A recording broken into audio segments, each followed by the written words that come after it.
course, this is reggae, so of course I want to see your leg clap and then the song start. Now usiruke sana. Josh, usiruke.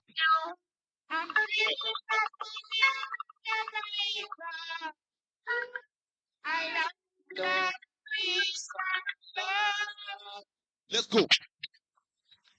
Everybody. In a reggae style. Wewe. Wakati tunaniambia kwamba tunaleka reggae. Kila mtu. My friend.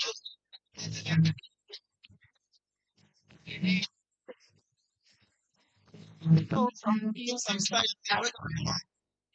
Lots of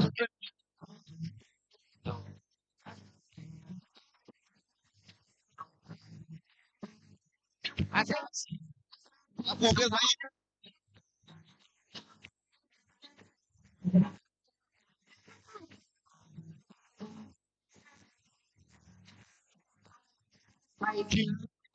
Just go back to the style.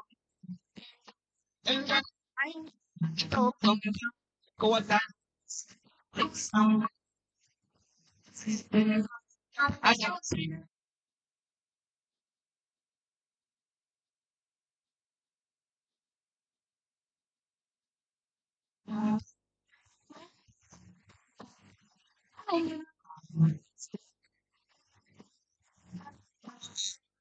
Thank you very much. Appreciate yourself as we take this. Hiyo ni makofi.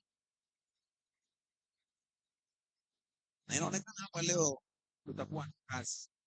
Kama kujipigia makofi, mtajipigia vaa hivyo, mtapigia mtu. Hebu ji appreciate it tena. Let us confirm you can appreciate yourself.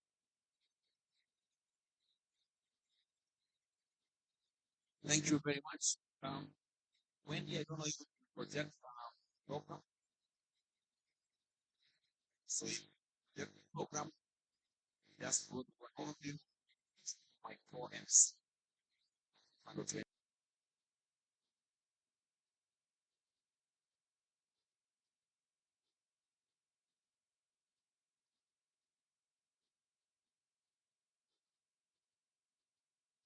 Program na Good morning. We've just had an energizer, and you're sounding so sad. Is it because the sun hasn't come out today? We'll try again. Good morning. I'll take it for now. As mentioned, my name is Yvonne. I'll be co-facilitating the session this morning. So I'll come on a little bit later. It really is a great honor to be here with all of you, and I hope we'll have a good discussion around what is a very serious issue. So thank you, and I'll leave it there. Thank you very much. Welcome to my 4MC.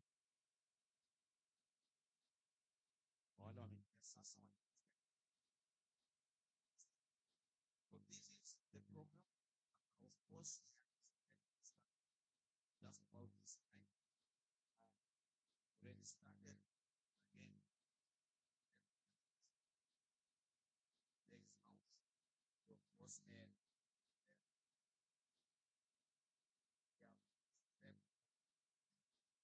Next spoken 1 month. Some that bigger begin. Straight from one.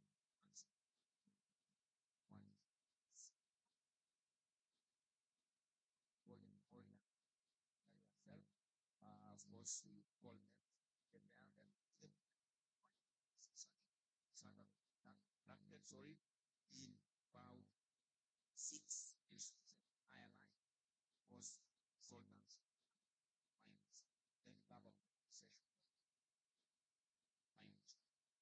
Then of course we will have marks from a number of cells we have else. So then for the average like Nairobi 6 pounds. Straight marks from Oxford, of course. Research was supported by Oxford. Yes.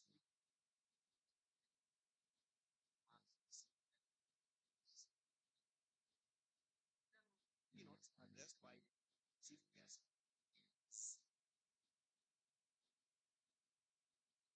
Vice Chancellor,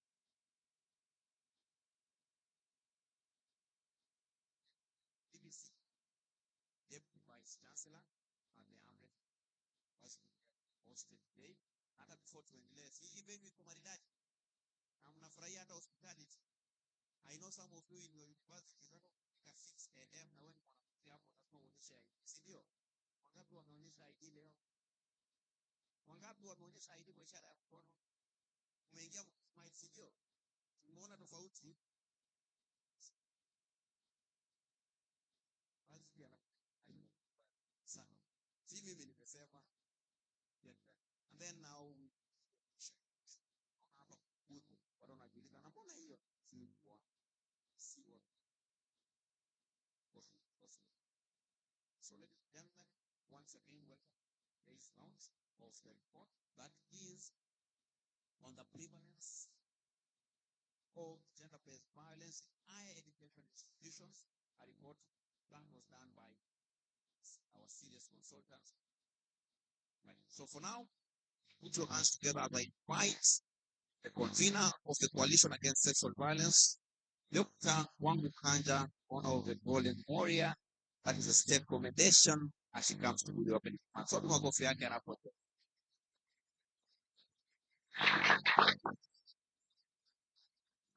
right. Good morning. Good morning. Changamkeni. We can't be that serious. So you're looking beautiful from up here. I want to give flowers where we deserve. First and foremost, because you came, we sent an invitation and you agreed to honor our invitation. Second, mna need tu kuchangamka kidogo. Even though we are speaking about gender-based violence, I don't think it's that serious to have gloomy faces. Please give a smile. Ndio nikiongea, I am encouraged.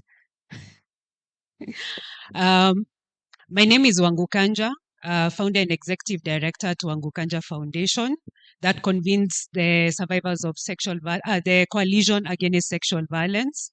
And the coalition is a consortium of 16 women rights organizations that come together to ensure that we are able to address sexual violence, looking at prevention, protection, and response. And we, under Wangukanja Foundation, we support survivors and we champion the rights of survivors of sexual violence. Because one of the things that we believe in is to ensure that survivors are treated with dignity and respect. But the most important bit is to have all interventions in all sectors that are survivor-centered and trauma-informed. And that's the reason why we are here. First, to look at to launch the report, but then thereafter to make sure that the recommendations that are actually articulated in the document are implemented. And we will partner with a number of institutions, including AMREF, to ensure that the recommendations are implemented. And my only task is to welcome you and say thank you for honoring our invitation. And I'm happy that you're here. And I'm looking at having a meaningful engagement with every single one of you. Thank you. Karibuni.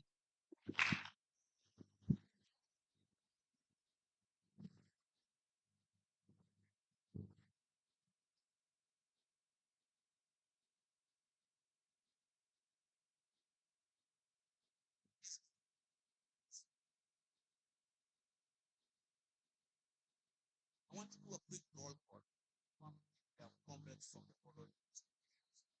So Likada is now by either we have four almost then I will of course say which comrades can late.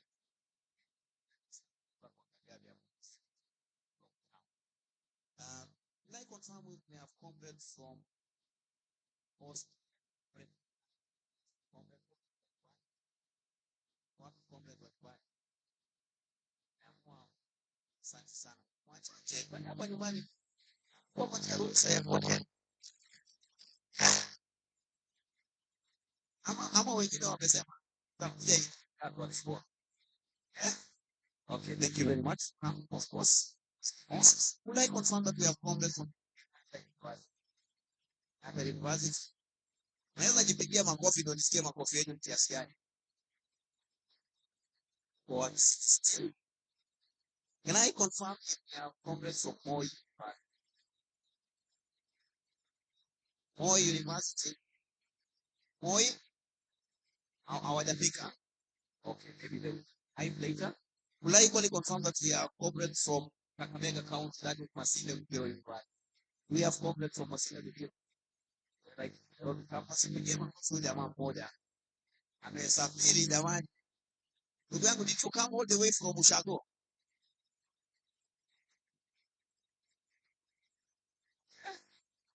Let us continue confirming we have corporate from um, Eldoret, Weza, Bagahama. Then maybe lastly, if we have any corporate from Sigalagala,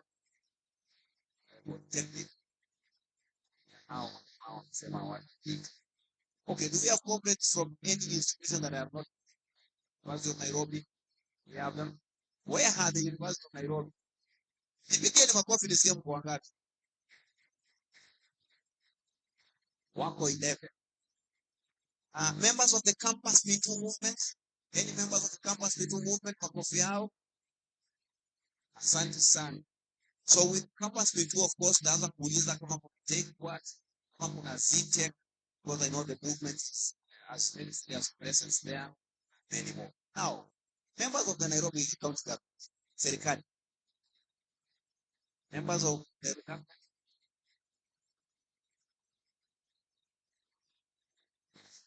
mjeni shosh makofi hapo. Alikuwa amesahau yeye ni serikali. Hii spirit ya Gen Z imekuingia pia uko karibu kusema reject. Okay. Thank you very much, and of course I have not mentioned you, you still acknowledge your presence. Wale ambao sijataja again makofi.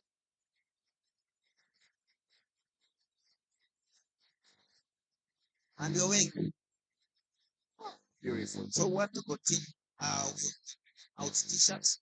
We request that once you have your t-shirt, please wear it. When you can, once you receive your t-shirt, please wear it.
Please, there's a lot of it's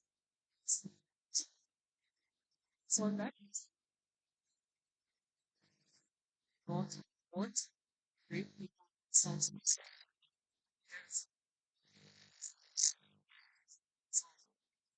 as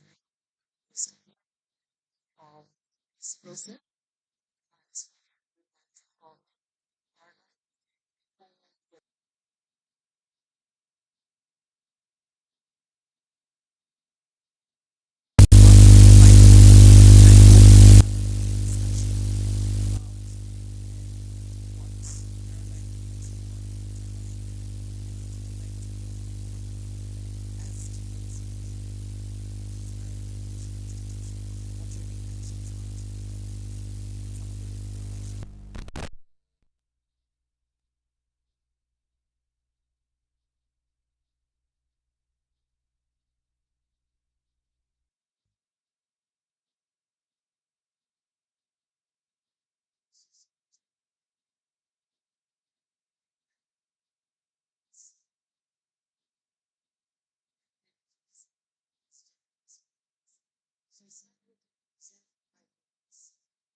also appreciate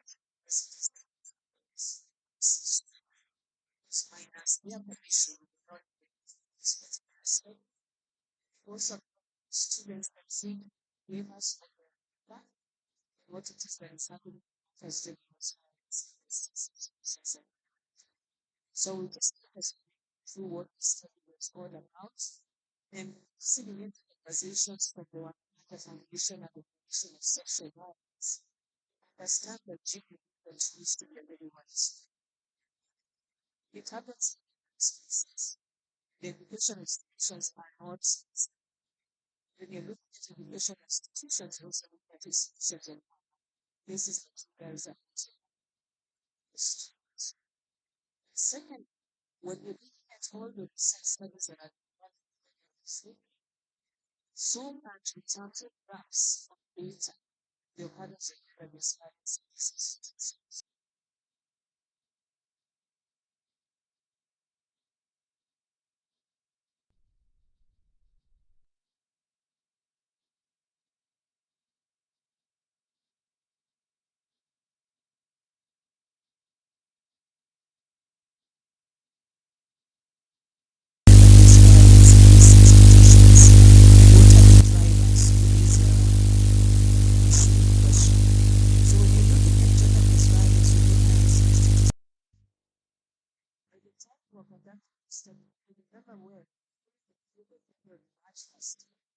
That's when we started seeing several places of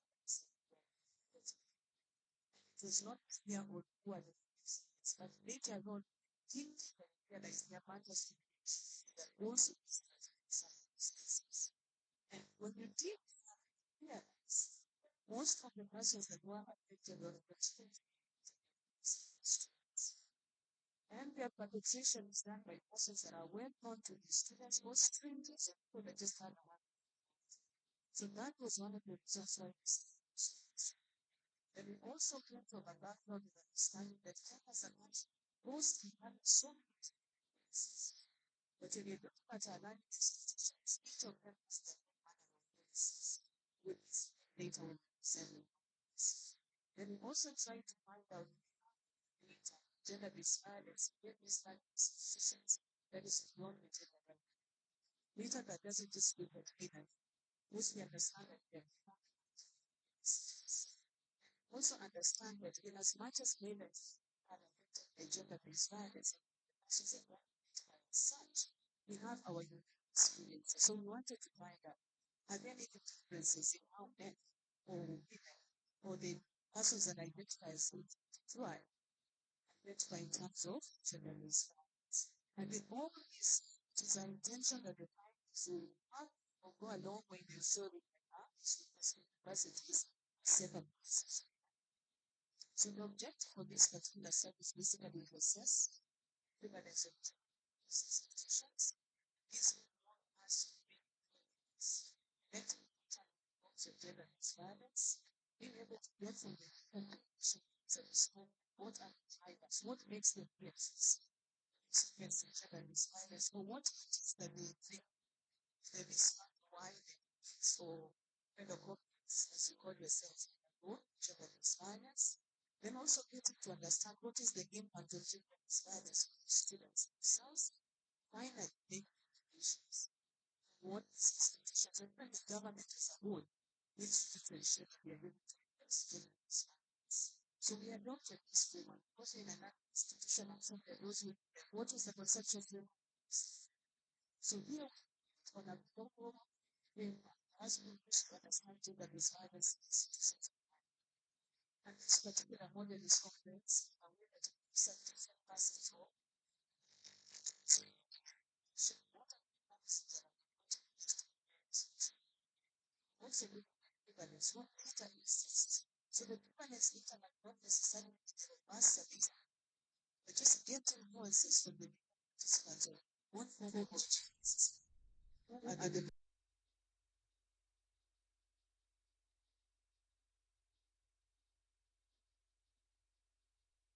what extent is partnership. So the partnerships So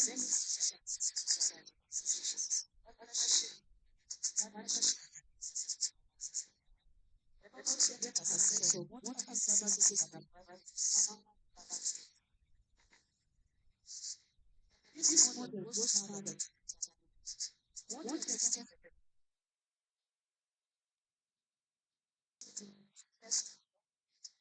one of what is private in such a case, what and finally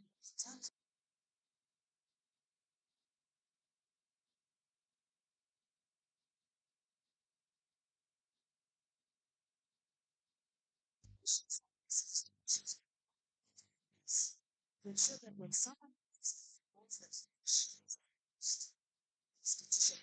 so that is the definition of the institution. And in terms of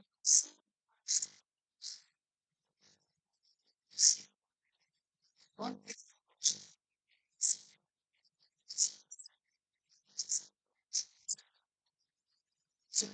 section of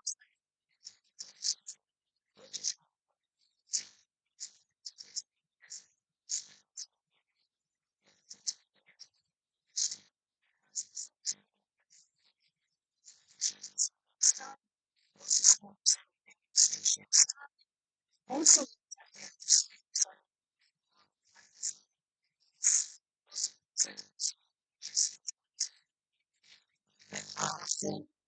it's a it's most of the time that you're expecting most of these institutions are being science. So what let's go to what so it's what just one month as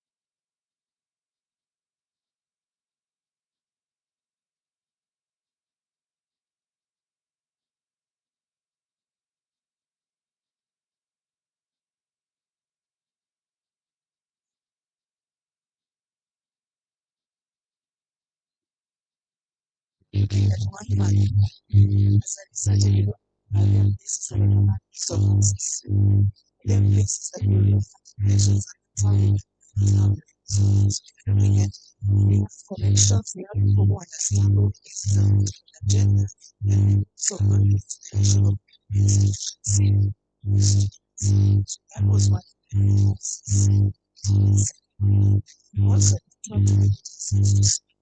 also this one.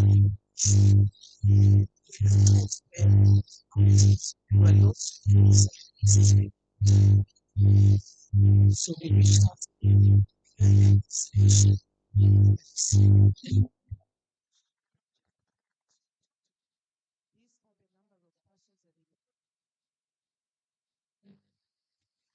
across those particular groups. We also did 18 FTTs reaching 108 students in their diversities. Then we did that survey, the knowledge, attitude, and practice survey that we did 1,472 participants. This is the breakdown of the studentship. You will notice majority are from Nairobi. Details will be in the report, so allow me just to rush through and get to the findings. AMREF, because you're seated today, out of the 1472, we managed to speak to 192 students from AMREF. So you can look at the breakdown for the other universities. I don't know if Mike is big as this.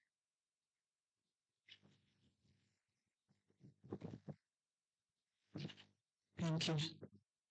The majority of the participants, as is in most of the GBV studies, majority ended up to be females.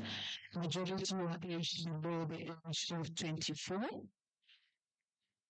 And I also wanted to find out the composition of these students by relationship. How many of them are in relationships? When I speak relationship here, I'm looking at marital relationship, boyfriend, girlfriend. And when you're listening into some of the quotes, there are participants who are saying that these cases happen, but the students don't report because they don't want their parents to know they are coupled. So these are things that are happening in our institutions. So here we find that yes, majority said they are not in any relationship, but we have 35% of them that indicated they're in relationships of some sort. And here it's not just about female-male relationships, there are also those that are in the LGBTQI relationships. Majority of the students across the counties that we reached out to are not residing within campuses. All campus facilitated institutions, so they are not in, they're either catering for their own accommodation, getting their own housing in the estates around. But when you dig deeper, you realize that this in itself is a risk factor to GBV. Because by them not staying within the institutions, then they're exposed to being abused when they leave their colleges late, or when they're living in places that are unsafe and violent. You'll see that in the findings. And majority of the students that reside in campus-sponsored facilities are the females. So we'll take us through the findings and I'll align this to the conceptual framework. I'll start with the prevalence. Here we're just talking about the types of violence that people say are happening within these institutions. So we have the main ones being physical, sexual, technology facilitated GBV. We are having economic, intimate partner violence, psychological, and verbal abuse. The examples are there. Then we also realize that even as you're talking to these particular students or the different participants, there are also mentions of these types of violences that are happening, yes, but they are underreported among persons with disability or people who identify themselves as LGBTQ. So you might find that even when you're looking at the occurrences of gender-based violence, we need to dig deeper to understand what are the unique experiences of persons with disability when it comes to gender-based violence. Are there certain measures that institutions need to put in place to ensure that this cohort does not feel at risk or is not further made vulnerable to gender-based violence? Wanted again to find out, so who are the perpetrators? And you can see the list here. So it's not just about strangers. There are people that are well known to these students. So you're looking at family. You're having scenarios whereby it's the intimate partners. It could be strangers. It could be support staff. It could be lecturers. In some places, it's the students, especially when you're not able to pay school fee, the rent. Then your landlord requires of you to trade in your body in exchange for the, for your stay there. Then we also have the students themselves being perpetrators. Then there were also a mention of the older men that were sponsors. In one of the counties, when you're doing the validation, they asked us if there are any mentions of wamamas. There was no mention of wamamas, the opposite of wababas. But if you interrogate further, you will find that that population group is there because we know that the boys are also being abused by either women who are older to them or even some of their student peers who are females. So we can't rule that out. When we looked at the occurrences, we noticed that we cannot just say that this is something that happens among people who have the same age. There are many factors that are causing us to conclude that the occurrences of GBV amongst our students are intergenerational in nature because of many factors. It could be because of economic pressure. So you might find your abuser is not your peer because economically the peer cannot meet your economic needs. So you're more vulnerable to someone who has more economic power over you and they end up abusing you. It could be male or female. Then we also looked at scenarios whereby someone mentioned this kukula fare thing that is common. So in cases whereby you're sent for fare, you fail to show up, then someone will decide to retaliate by now inflicting on you one form of GBV. For the males, what stood out is most of the times people have this notion that it's the females who are affected by gender-based violence. But today I stand here to say that even our male students are affected by gender-based violence. So it is no longer necessary for us to continue assuming that when you're engaging the men, we are looking at them as a perpetrator. We need to change the conversation and also start responding to them as survivors of gender-based violence. And here they mentioned lots of occurrences around psychological abuse. And the psychological abuse is linked to the notion of masculinity. So when this man is exposed to GBV, he cannot go report because the society will wonder, where were you? And are you really a man? So because of that, they are subjected to more psychological torture that they're not able to report.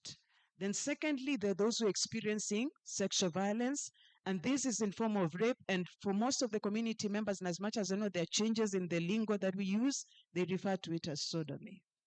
But we also notice that those who are going through sexual violence, they are those individuals that also identify themselves as the LGBTQ. So they undergo correctional rape. Then when we interrogated further, when it comes to male experiences of gender-based violence, what stood out is that the cultural notions around masculinity continue to be a barrier. Why the male students are not reporting the experiences with gender-based violence. And it was sad when we listened into some of the responses from people who are in positions of authority within the learning institution, and someone says a statement like, but he's a man. So why would he come and say that he's been abused? Imagine you're the student reporting to that person. Will you be able to go for the next reporting or even advise someone else to report? It's close to impossible. Then we had mentioned that the residence of a student determines the risks they experience to GBV. And this slide here just showcases how. In terms of not all the students who are staying outside the campus are staying in places that are otherwise considered safe. Then when you're looking at the location vis-a-vis the time when these individuals are meant to go back to their residences, it becomes problematic.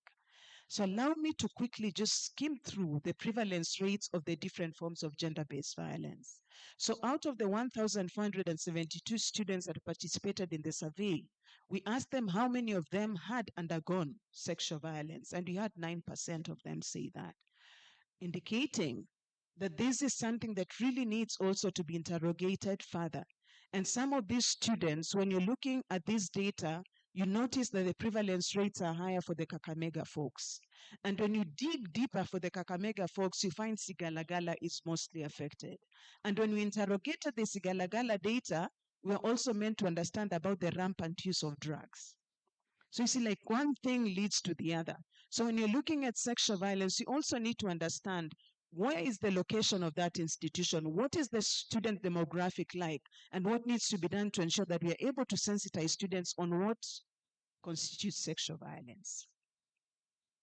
When it comes to sexual violence, again, we notice that the females remain, as data really showcases, they remain to be at higher risk than the men.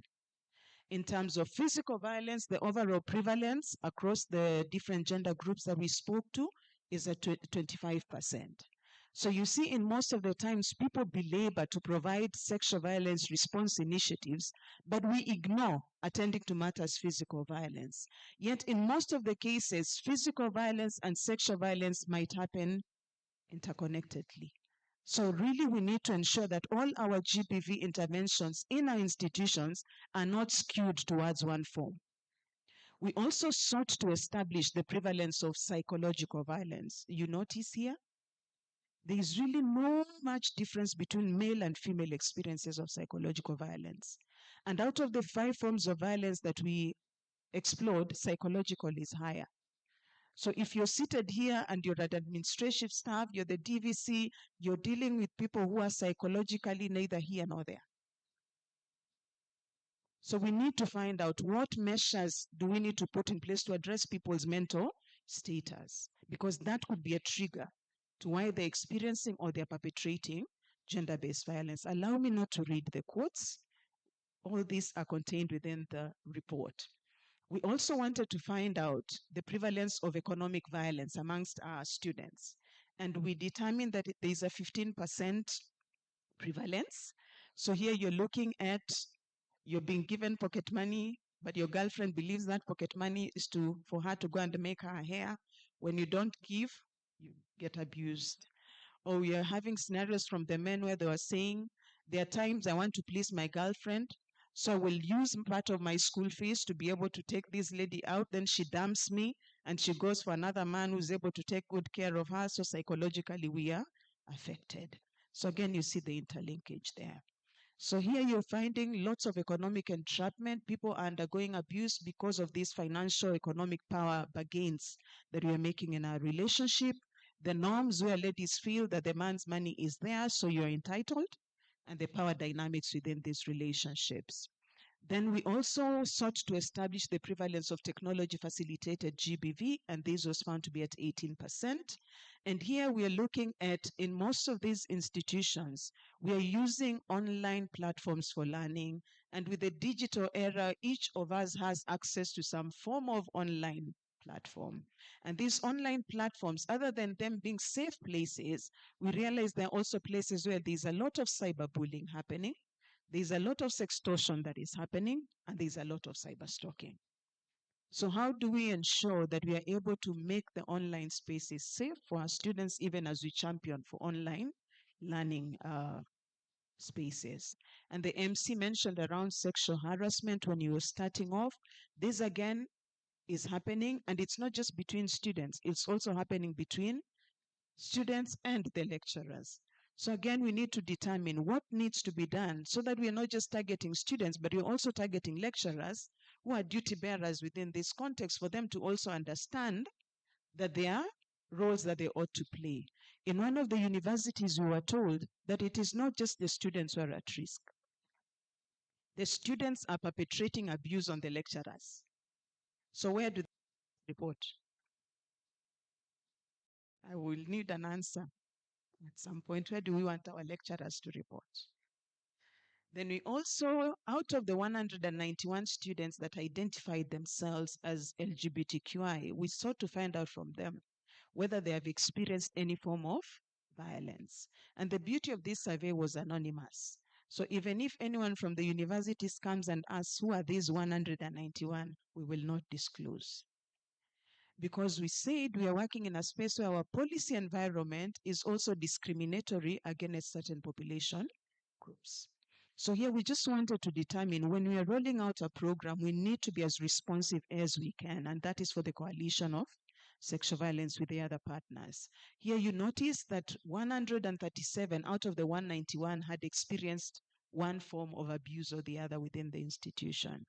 Then when you're digging further, you also look at the breakdown by the different forms of violence. So they mentioned occurrences of online violence, economic violence, psychological violence, sexual violence. So it just means when you're rolling out the GPV programs, they need to be as comprehensive as we can be.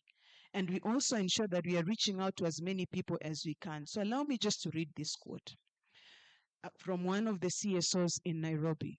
But there is a lot of discrimination that prevents the higher institutions from effectively mitigating or managing GBV, especially when it's targeted towards them. And sad to say, GBV happens to students who are sex workers. There's a lot of female students who are sex workers, even more than you see, especially those that, they're given cover of coming from very far to a different town.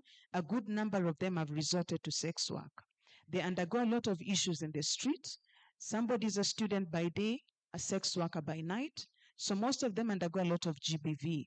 They are meant to do acts they did not consent to. Some of them have reported to our facility with cigarette butts, men butts, in their private butts. So they undergo a lot of issues. Remember, we spoke about the economic pressure and the peer pressure. So when you're looking at that, there are those now who increase their vulnerability by engaging in some of these issues that have been mentioned here, which increase their risks to GBV.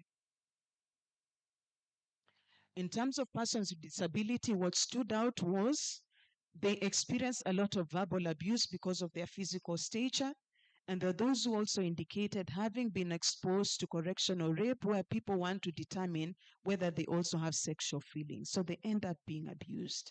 So when you're having a colleague of yours that is abused, or a comrade that is disabled, it is not for us to assume that they are not at risk. We need to be responsive and sensitive to them. So in all this, what came out for us as the key contributory factors or drivers to gender-based violence are what is listed here. So you're looking at the socioeconomic status of some of the families our students come from. You're looking at the peer pressure. The sex for mark thing that has been happening over and over, it's still happening.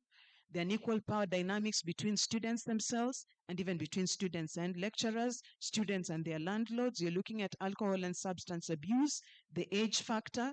You're also looking at the infrastructural inadequacies, especially around housing, and the gaps, especially for the persons with disability, and how people sexually identify themselves or their gender expression. So in all these things, the students told us these are the 7 barriers to why they don't report. So there is fear of retaliation, there is stigma. What will people say when I report, and how will they perceive me? There is shame around it. For the men, as I had mentioned before, there's just stigma around a man having undergone sexual violence with the society that we come from. So they're not able to openly report. In some of the places, you'll notice that in most of these institutions we spoke to, there is no one single university that said when someone is affected, they only go to office Y. The students are required to report to many places that at the end of the day, there is no confidentiality. And with each and every space you report to, you end up re-narrating your story. So there is lack of confidentiality and there is victimization. So I will not read this. It just showcases you. For this particular student leader, I will not say which university. You can see a survivor is meant to report to the directorate, go to the project director, go to the hospital outside the facility, report to the director of wellness, the directorate who keeps calling them to find out if they have reported. So there's some mandatory reporting here, or being coerced to report. Then they need to go and report to the director of accommodation. In one of the universities, we're told if someone is abused outside the university, they are given residence within the university. So the director of accommodation has again to keep bugging them to find out, did you report? This is one person.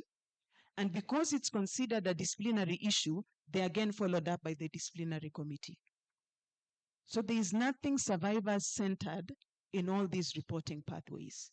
So if you're having a survivor who is not resilient enough and who doesn't have a support system, they might give up right from the project administrator's office.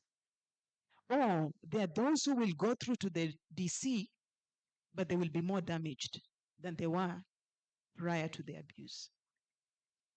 So in terms of prevention, the prevention strategies, our conclusion is none of the universities is doing primary prevention as is defined. But we are doing a lot of secondary prevention. There is a case that has happened, then we organize people and start sensitizing them. And when we are sensitizing them, we don't address the root causes of why these cases are happening within our institution. Then there is a lot of awareness creation using mechanisms that do not reach our students. So when you use a billboard, the assumption is that every student will read the billboard, which is not the case. We also are using lots of these digital platforms. Most of the students might not even use their bundles to go through and access whatever information you post online. So there are gaps there. Then there are those who told us we use the first year orientation programs to sensitize people on matters GBV. At that point in time in my head, I'm thinking, if I'm a fresher, will I even be listening into this GBV conversation? Or will I be more concerned on who will I be paired with in the hostel? Who will be my lecturer? Be like, there are many other questions that you have and not the GBV conversation. So in short, primary prevention is not prioritized. And even where some efforts are being made, they are being championed by civil society organizations, not most of our institutions. So there is more awareness that is needed. In terms of reporting, one of the things that stood out is that 69% of these students, yes, believe that the institution will, trust them and believe when they report. But the problem is the institution is more focused on their reputation. So they don't want these cases to be known because then people will link our university with GBV. So they do everything possible to ensure that that story just ends in that university or in that college, which is problematic. So the fears that the students have in reporting, just as has been mentioned previously, is the stigma. But what stands out for me here that we need to be able to think through is they fear reporting because of the consequences on their academic performance. Because remember here, this student came to that institution for the sake of their learning, right? But the environment has exposed their risk to GBV. And when they start not doing very well in the academics and people dig further, chances are they will recognize that this person was abused. So what happens is people keep quiet with these issues, the lot of psychological abuse that is happening, mental trauma, simply because someone wants to retain a good grade. So we need to be able to interrogate, how do we help our students be able to upfront report these cases and receive support? And the institutions were considered in some way to be increasing the hostility in response, either by how they are receiving the students or by how they are able to keep matters confidential. So when they don't do this, the students or even the support staff who are experiencing abuse consider it not a safe space for them to report. So we ask them, so what is it at the universities or the colleges doing to address GBV? They said, yes, there are some committees in some of these institutions. They have some committees in place to handle such cases, but there is no confidentiality. There are students' councils in place, but those student councils are not empowered with the knowledge on what constitutes GBV and what are the reporting pathways and what is the legal action that they need to take. And it becomes even challenging when the perpetrator is the student leader who is chairing the students' council. Then here we also had scenarios whereby the students said, in as much as they will report, there are those who have this notion that they will not be believed, they will not be supported, the institution will be more concerned about their reputation, and there is no space within which they continue to be made as feel as persons that are valued. So at the end of the day, you live with your own cross. So prosecution, remember prosecution, we said here for this model, it's looking at the disciplinary measures in place. So here, when you're looking at these institutions, they said, yeah, there are certain disciplinary measures in place. Disciplinary measures here included, you'll be summoned to the administration office to state your case. Some places they are expelled, in other places they are suspended. So when you're looking at all this, for someone who knows, my parents are selling eggs in the village for me to study, if I go through these measures, it means I will disappoint my parents. What is the trade-off? No reporting. So here we need to be able to look at the retaliation risks more. What stood out for us is where you're having the students understanding what they went through is GBV, but they are scared to report because of the retaliation from their peers. Retaliation, especially when this perpetrator is expelled.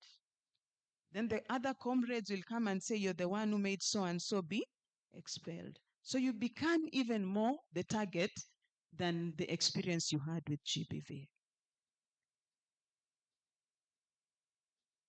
So in terms of the deterrence to even the universities being able to do this particular response effectively, there was this female student who said that having been abused by a boyfriend, she wasn't able to report the boyfriend because she felt sympathetic for the boyfriend. She felt like if I reported this guy, he will be expelled, then his life will be damaged. So you see, she forgot her own issues. And she started feeling, oh yeah, the things love makes us do. And that I don't know whether that is love. Then there is policy inflexibility. Inflexibility in the sense that the institutional guidelines say this is how cases of GBV should be responded to. The national guidelines and the Sexual Offences Act are clear on what the reporting mechanisms ought to be, but there is a disconnect. So when you have an institution that is more focused on preserving their reputation, then they are not abiding with the national policy frameworks. In terms of the services available, in a nutshell, there's something that is being done. Not comprehensive, but at least there's an effort that is being made to ensure that these students are able to access services. It could be directly from the institutions where there are certain clinics. In other places, we are made to understand that they refer them to the facilities. For the persons who are identifying themselves as the LGBTQI, what stood out is that in most of these universities or colleges or even communities, when they report, there's a lot of stigma and discrimination that they will experience. And in other places, even before they listen to your GBV case, by virtue of you disclosing your sexual orientation, it's an expulsion. So 2/3 of the students indicated, yes, GBV is a problem. And there's a portion of them that is unclear about what the institutional policies really mean. So we need to sensitize them on what our institutions uphold in terms of policies. But strangely enough, when we ask them about these policies, most of these policies are around HIV/AIDS, the dress code, my dress, my choice, and how to conduct ourselves within the campus. Nothing really solid in some of these policies on matters GBV. Then there are gaps on how to handle technology facilitated GBV, especially when it's reported by our students. There's limited awareness across board on what are the policy frameworks in country and how then that needs to be sorted out. Funding. It's a common conversation in this GBV space. So some of the mentions we had was, yes, while we want to do a lot of stuff to address gender-based violence, we are not able because as a university or as a TVET, we don't have dedicated funding to promote awareness creation, to support even our peer educators to be able to do a lot of campaign. Hence the over-reliance on civil society organizations.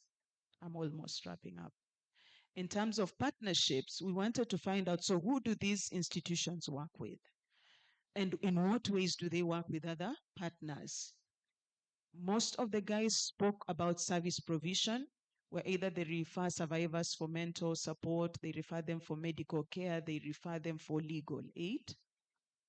Then there are also those who mentioned that they partner with organizations, especially during the 16 days of activism, the International Day of the African Child, all those main national days, just to create awareness. But the problem is most of these things don't result in any meaningful impact. It's like a hit and run. So there's no sustained campaign that is being done within our institutions. Then they also mentioned that they partner with CSOs or even with the county governments when it comes to matters, advocacy and policy formulation.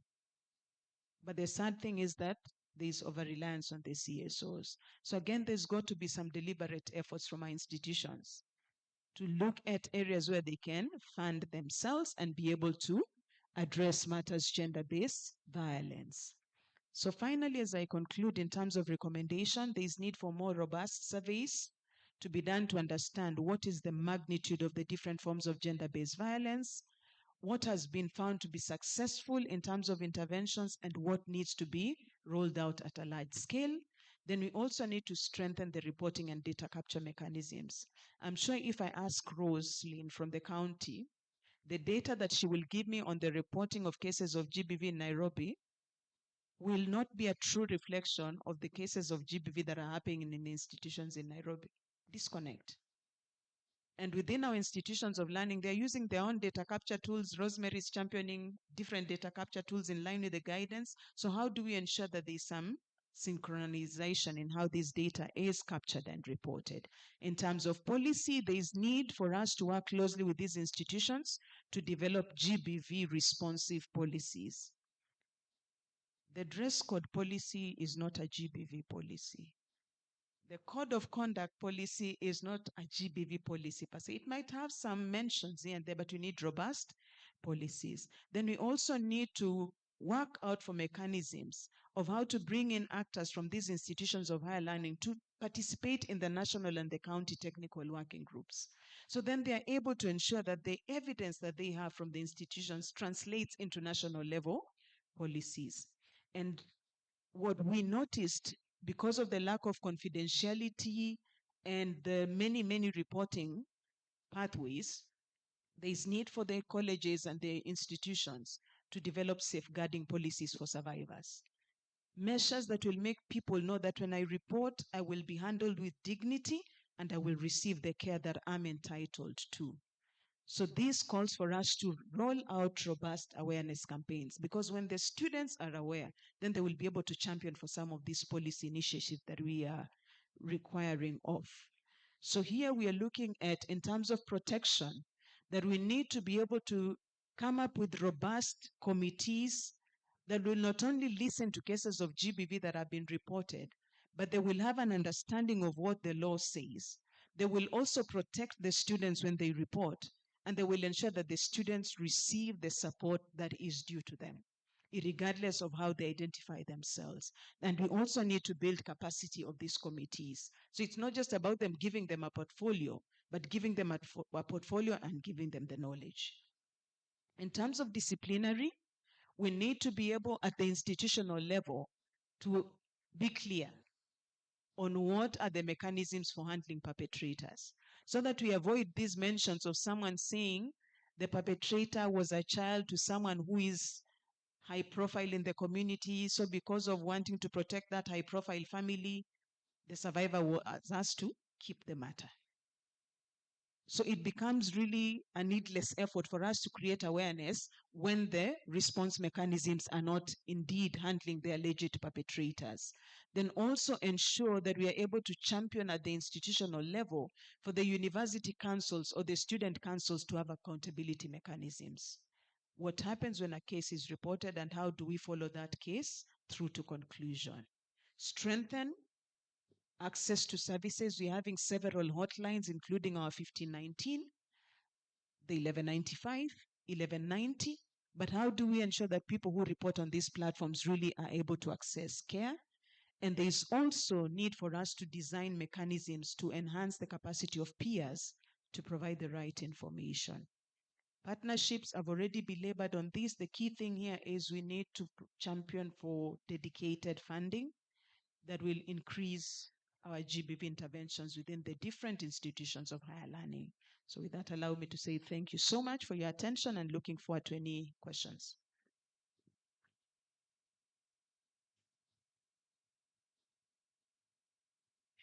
Thank you so much, Caroline. I think we can give her a better round of applause.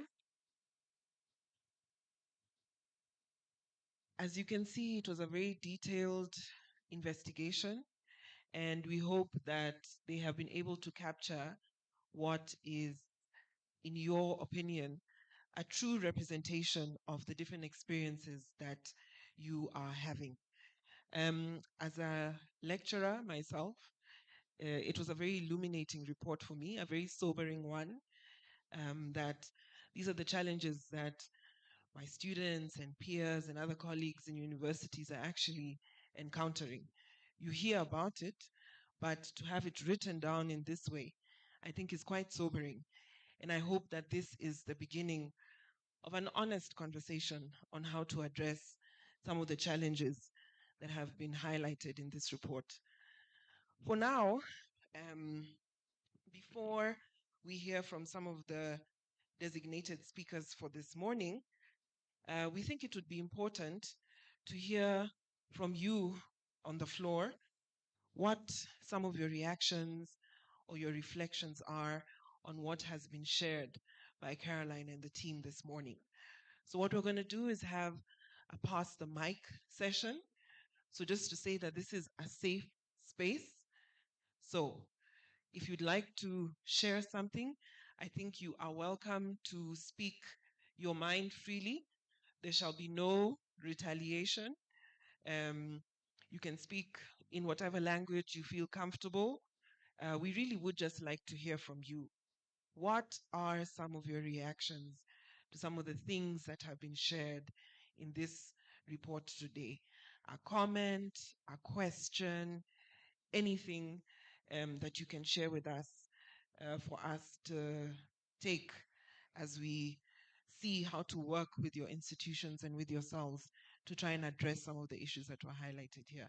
So you can just raise your hand if you have a comment, and then we'll just pass the mic. It's free, please go ahead. We are very happy to hear from you. Good morning, everyone. My name is Yakaracha from the Social Justice Movement. I really like the report because I did pursue my education in Eldoret, one of the colleges there. We do have so many cases, gender-based violence cases in schools, but when it comes to the legal framework, we are not acquainted with it. But when you are reporting the cases, there's a long process, and then it depends who is really perpetrating who, or who is usually violating your rights. Now, for me, I think on the part of the legal framework, if we go back to school, we start from the local one, the causes of gender-based violence. It's something we can really do it and help our students. I know sometimes it's very hard for us, maybe at the time I was a student, to report the cases, but us seeing our Kanja Foundation and other foundation putting us like mind in our tackling gender-based violence, it's really something we are good, it's a progress, and we are really happy about it. Perfect. Thank you. Next. And those are comments. My name is Jeremiah from Campus JQuat. I'll say the report is very comprehensive and up to date in terms of the experiences and data that have been collected. And at the same time, it is really addressing what the students really face down on the ground. I love the inclusivity in the participants of the project. It has really seen everyone. Also, the bit where it is also addressing staff who face gender-based violence in our institution. So thank you so much for the good work by the team. Thank you. Thank you so much. As we're moving around the room, we'd also like to hear from you what you think should happen to address some of the issues that you've identified. Please go ahead. Thank you, Diana from Campus Metal Report. I'll just like to address what can be done to like help and curb GBV in campus. Basically, we do have gender desks, right? But most of these gender desks don't actually address or speak to the sexual harassment issue. Having been among the students taking lead representation in institutions to fight sexual harassment. So I really it's so important to have student representation, even in the investigative committees, to to actually ensure that they follow up to get accountability. Thank you. Thank you. Thank you very much. Good morning. My name is Catherine. And I have a comment. First of all, thank you so much for the comprehensive report from the study. And thank you so much for even having intersectionality and inclusivity during the study. One of the things I've noticed is the power of the digital platforms and making the personal political. For incidences of GBV, there's been a lot of naming and shaming. It's very bold. And one of the things I've seen from the report is the fear to report. But again, the power of social media and social movement is one thing I think, and I've seen work. So I think maybe it's a strategy we can adopt, just that boldness, even in the process of awareness creation and engaging the students, the power of social media in naming and shaming. It will be bold enough in making the personal, political, and even in bringing the perpetrators to book. But once again, thank you so much for the comprehensive report. Thank you. That's speaking to accountability. And thank you once again to our consulting team for such a good job done. Thank you very much. My name is Onyango Lennox, the whole engineering student. Okay. Give me volume. Okay, thank you. So I think I'm just going to begin by a quote by Constance Rickerback, one of the most compelling novelists in the order of William Shakespeare, way back in Stanford, UK. Says that there are many ways of breaking a heart, and stories were full of hearts being broken by love, but what really broke the heart was never love, but taken away the dream of the heart, whatever the dream might have been. First one to the report. I think I've never seen a pompous and a serene report presented in such compelling and illustrious manner.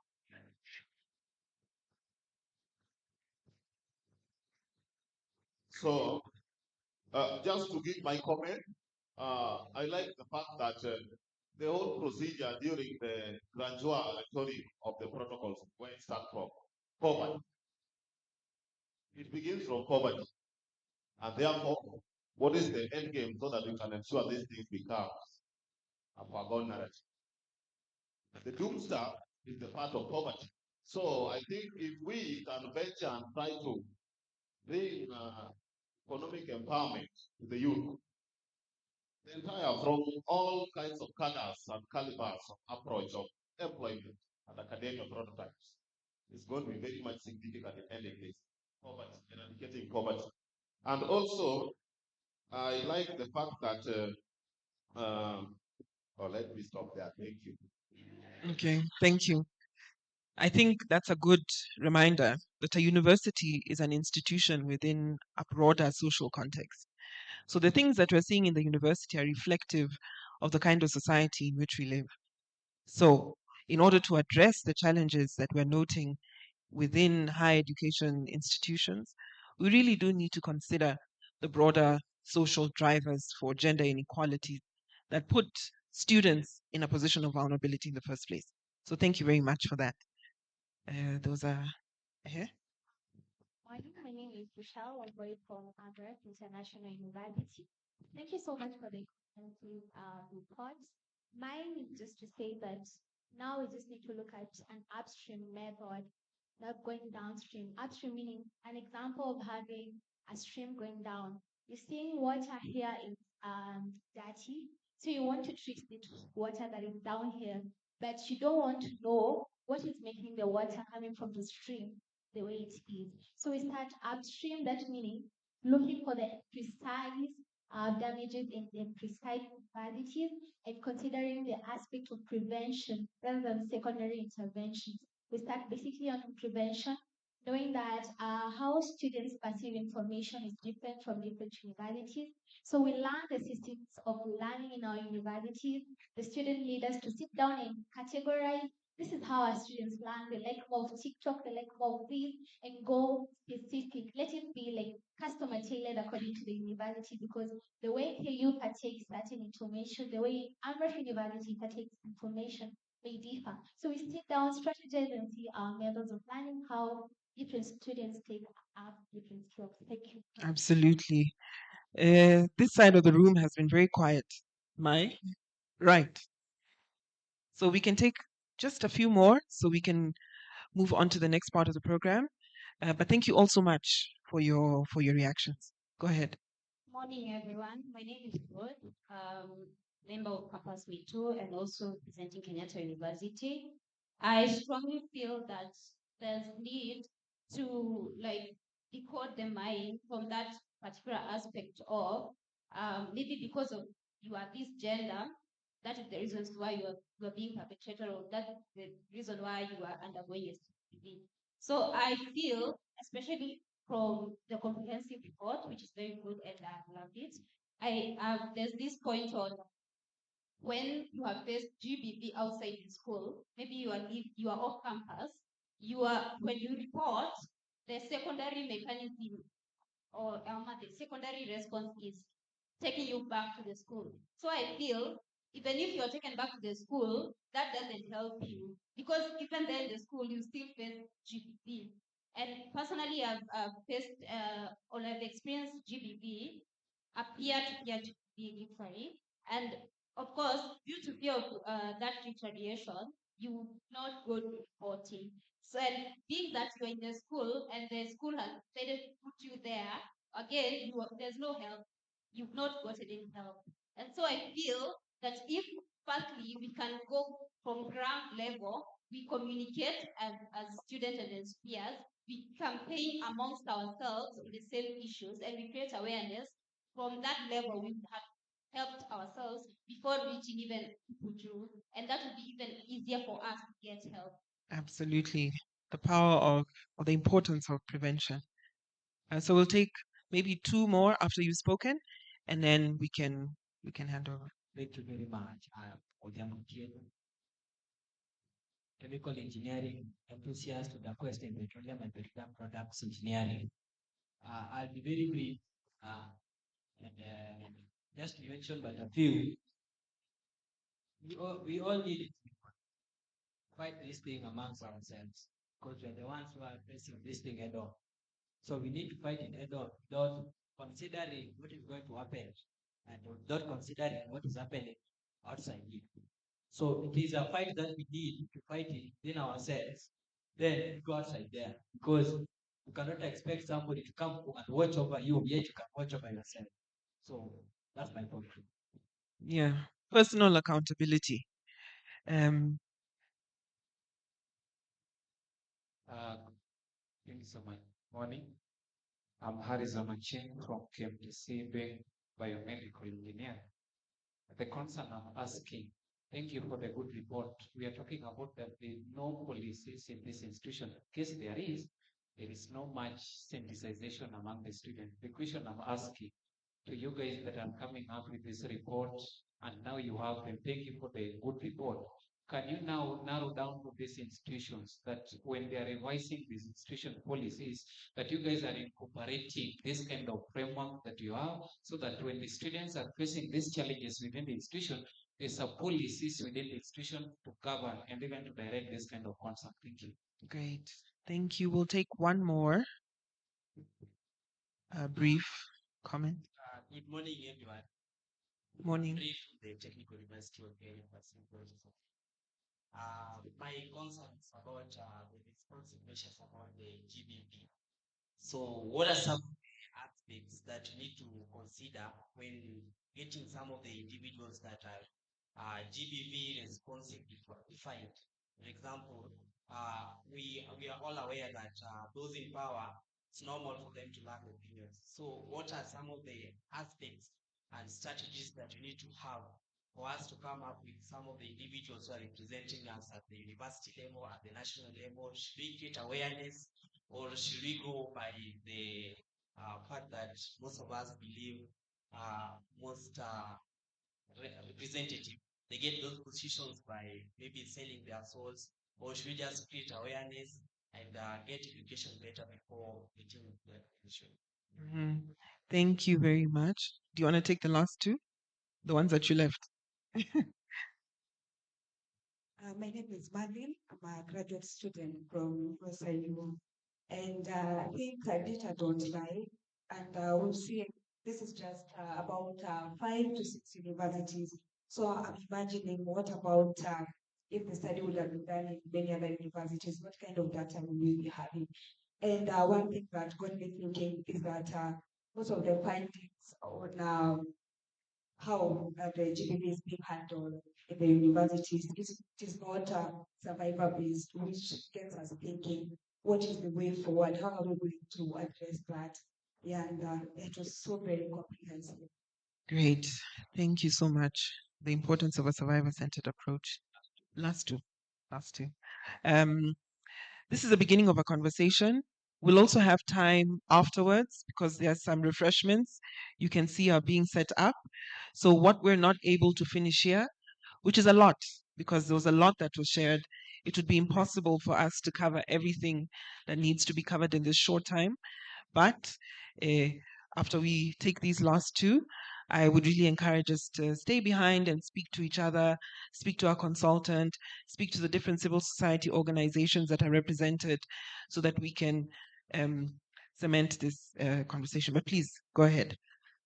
Thank you. Okay, first of all, I'll just begin by talking about the fact that you just told me to be brave is in and of itself, I think, an issue. If we have points to talk about gender-based violence and we're here, right? You're the ones carrying out this report. Why are you closing us off? I'm angry, by the way. My name is Teresa. I'm in medicine. And I'm from the University of Nairobi. I'm a doctor in training. So, well, I looked at the places, the universities, the higher institutions of learning. You conducted the research and the reasons why you went to Eldoret, Sigalagala, and the rest, and your end is very much not there. And perhaps next year or the next time, please come because there's a lot of prevalence of GBV in UN. Number two, one of the pointers, you said, what can we add? What I know about male GBV, well, we're talking about gender-based violence. Is it male to male? I mean, male and female only? Because even male experience violence from men. If anything, the research I read, men experience violence from men more than they do from women. I didn't hear that. And then what I think ought to happen is, first of all, from home, the way sons are raised and daughters are raised is different. Daughters are told, don't be outside, and sons are like, okay, but if it's 3 a.m., 4 a.m. So whatever will happen to the girl outside is because of herself, not of someone's son, right? Educate your sons and stop telling your daughters what to be afraid of, right?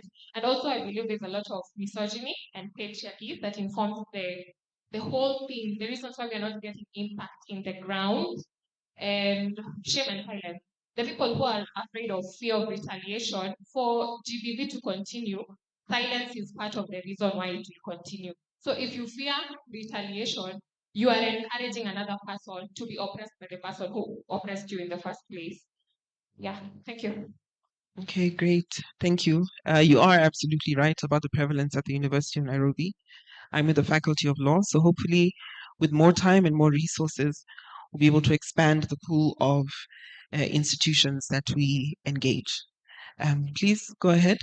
Hi, my name is Faith Mugo from Campus V2 Jekwat.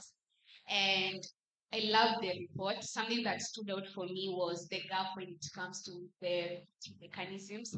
And I would like to pose a question. Is it that there are members of the administration who are also not educated? Because you find that during the reporting mechanism, there is a lot of victim blaming, where when a lady goes to report, you're told to come with evidence that actually happened to you. So by the time you are sent to all those offices, it feels like you are getting re-traumatized. So how can we bridge this gap, and how can we hold the administration accountable as students, so that even policies in our school can make sense and they shall not show a lot of victim blaming? Because when we bring these things to the administration, they try to shut us away. So how can we as students hold them accountable? Thank you. Wamisho. So, I work for with Group Kenya, grassroots organization operating together in sisterhood. We are an NGO that supports work to do with the elimination of all gender injustices. And there's something that I've picked. I love the report. It's very comprehensive. Big up to the team that did this work. In terms of personal responsibility, as much as we're speaking about personal responsibility, let us also make sure we don't push it to the side of victim bashing. Because sometimes we talk about personal responsibility, but then we end up blaming the victim. So let's be clear. Then I think something maybe I have missed from the report is on the post-violence care. What happens after all these cases have been reported? Is there somewhere, I've had the accommodation at school, but is it like somewhere where this young person, young woman, young man who's gone through violence, are they being taken care of? Like, do they receive legal support to follow up with the case? Do they receive post-care for their psychosocial or mental status? Do they receive, let's say, I know there are those who go to the hospitals and all those things. Do they receive the kind of post-care that is required for someone who's gone through the trauma? And then the last one, I've heard of the different reporting mechanisms. I know in our country we have the TBRCs that are working, and it's a comprehensive reporting sort of system that allows for one person from start to end, then they're not being maneuvered here and there. I think it's a recommendation that we can put to the higher education, that they can have sort of a streamline of how reporting should be done, instead of having that one person reporting to 10 different offices. Thank you. Thank you very much. Unfortunately, we have to pause this particular session. I think it's very clear to us that there certainly wasn't enough time to have this conversation. And in part of our thinking moving forward, we need to perhaps think about how to have more of these dialogues, to share the outcomes of the research, and to also hear from you as the community that is affected most by the content of the research. What are your reactions? How can we do better? How can we serve you as students better? I'd also like to say that we have institutional representation here. So I think the comments that you've made with respect to what institutions need to do and what they need to consider in light of some of the challenges that have been highlighted here, I think is duly noted and will perhaps be addressed in the next coming sessions, because now we'll hear from some speakers representing different institutions and different duty bearers who have some sort of responsibility when it comes to responding to the issues that you've raised. So I will hand over back to our able MC to continue leading us in this discussion, and to thank you for being such an active and involved audience. So thank you. Thank you very much, Yvonne. Pigeni Yvonne makofi. Now, let us go back to where we started and remind the person seated next to you they still look nice. Remind them. You know, some could feel like something has changed. Nothing has changed. You still look nice from up here. And I hope we equally are looking good from down there. Now, want to move to speeches, want to hear different voices. And like you saw in the program, we have in speakers. One is a male student leader, and then we have a representative from the Campus Me Too movement, and then we equally have a representative from the Nairobi City County government. Before we move to Oxfam and of course a senior lecturer at KCA to say remarks. So want to start with the male student leader. Please put your hands together as I invite Jeremiah Muwo to speak to us. Makofi yake anapo njoo.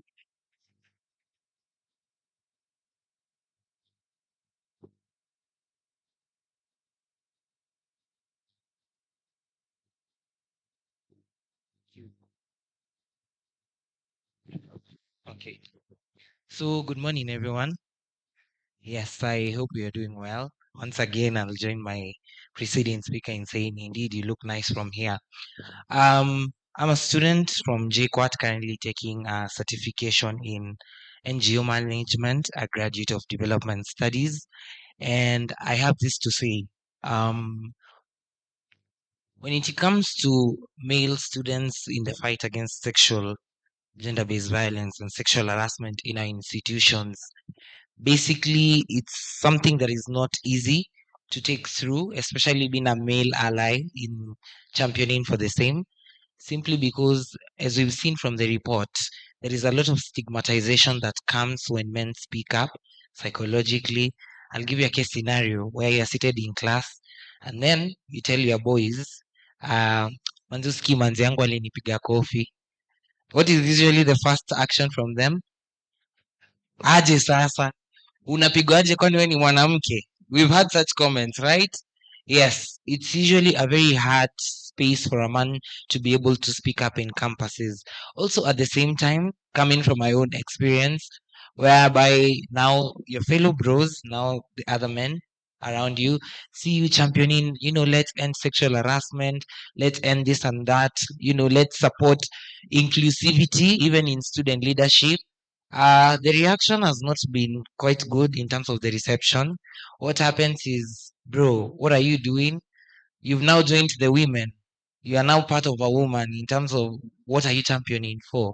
Let them sort out their issues. So the stereotypes that our society has brought up, in terms of what it looks like for a man to perform in terms of him being a leader, you're there for your own thing and also for the dudes. Women belong somewhere else. They can find their way out. So it's been quite a challenge. And by me saying all that, I bring to the conclusion of us championing for gender equality, us championing for inclusivity, us championing for us to speak up, because I don't believe that we speak for the voiceless. Everyone has a voice, right? Yes, the thing is us empowering one another to speak up. May it be a man, may it be a woman who we've been affected by, sexual harassment. Which brings me to the question: how many of us believe to have faced sexual harassment? Myself, I have. Oh, we've not faced. Wow, some new findings. It is not wow. Do your findings. Yes, I believe all of us have faced sexual harassment and gender based violence in one way or the other in different forms. The thing is, let's speak up. This is our battle together. It is our cause to fight for. It is not a one sided thing. It does not belong to the women alone, neither does it belong to men. It's all of us. And one thing when it comes to gender equality and fighting for even women rights, the thing is, before she's a woman, she's a human being at the same time. So when we champion for rights and inclusivity, we are championing for human rights. Are we together? Hello? Are we together? Bros in the room, are we together? I can't hear the gentleman properly. Somebody is nodding. No. Are we together? Yes, yes, indeed, we need to do so. I'll leave us with a task to go and see through the report that we've seen today. What can we now go do better? Because I believe we are taking some action in our different spaces, especially now because majority of the people in the room come from high institutions of learning. What can we go and do better in our spaces to propagate the action points that we've seen in the report? Sawa sawa? Yes, that has been my time from me, Jeremiah. Thank you so much.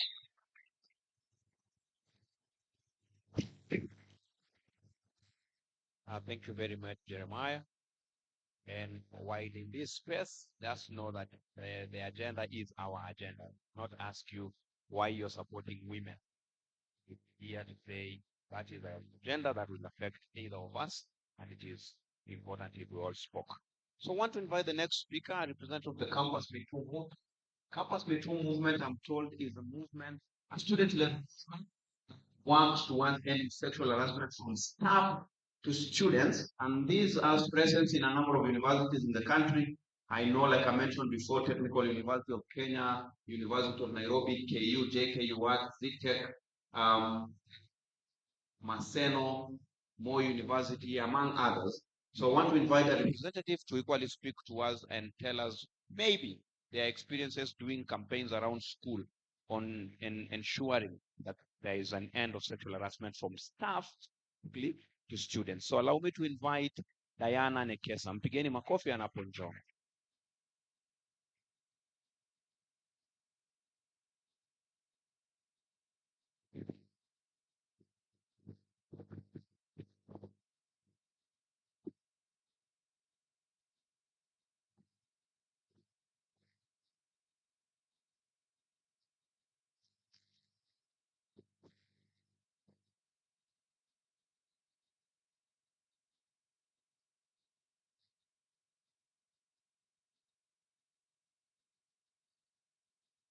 Check. You guys look good from up here, and just remembered when Jerel knew something about having experienced sexual harassment. Actually, most of you have not raised your hands, and I don't know why, and I do understand that we do face sexual harassment daily. Is that right or wrong? We do face sexual harassment daily. Ladies, wangapi mmeenda mmeambiwa na watu wa bodaboda eti size yangu, or just watu kwa macho randomly, guys, especially if you have beard. Someone just comes and touches your beards randomly. Yeah? Unatembea in the streets of the institution, someone comes and hugs you without your consent. We do experience sexual harassment daily. So Campus Me Too is a movement, Pan-African student-led movement that fights to end sexual harassment from staff to students. And part of our experience in the campaign, we do actually have a lot of cases of victim blaming, and it's so good that Faith brought that up, because you do find that the first question you go, I'll just give you an example. Let's say that I have been raped today, and you know the person who raped me. Will you say, let me give an example? I hope no one has that name here. Sam. Will you hear them saying Sam raped Diana? Ama Diana was raped? Thank you. we do move perpetrators from the limelight a lot. There's a lot of perpetrator disintegration, and you do find that victims are actually being put to the limelight so much. Now tell me, with that kind of of um of approach, how many people will actually feel comfortable going to say that they have been harassed? It's a few people, right? Thank you. So, yes, we do have a lot of backlash. It's now becoming the fight of men versus women, and I don't know how we got here. Instead of having collaborative efforts to see how we will introduce accountability, because I do understand that once accountability comes into the picture, we will be somewhere close, to ending gender-based violence, because I don't see ourselves ending gender-based violence soon. You do find we do a lot of campaigns online, right? Watu join campaign online, but you'll go back trolling people. You'll go back doing the same things that you guys do, and that is so wrong. And I do really okay. Wangapi tumetembea streets ya Nairobi unajipata TikTok. Now the funny sound, unatembea to street.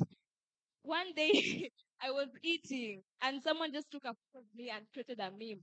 And I'm like, why are you doing this? Men are out. Someone just takes photos of you without your consent. We have normalized these things sana. Wangapi hapa wako UN Gossip Club. You see, the fact that they have laughed, they know what goes on in there. So, like, even in terms of accountability, and I had one of us saying that it starts with us.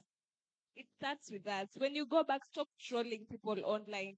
Sieti unaona mtu anatembea kwa street, unamchukua picha, bwana hii hairstyle. Ushaona hairstyle kama hii, understanding girlfriend, you go there posting people, and it's so wrong. It honestly, accountability starts with us.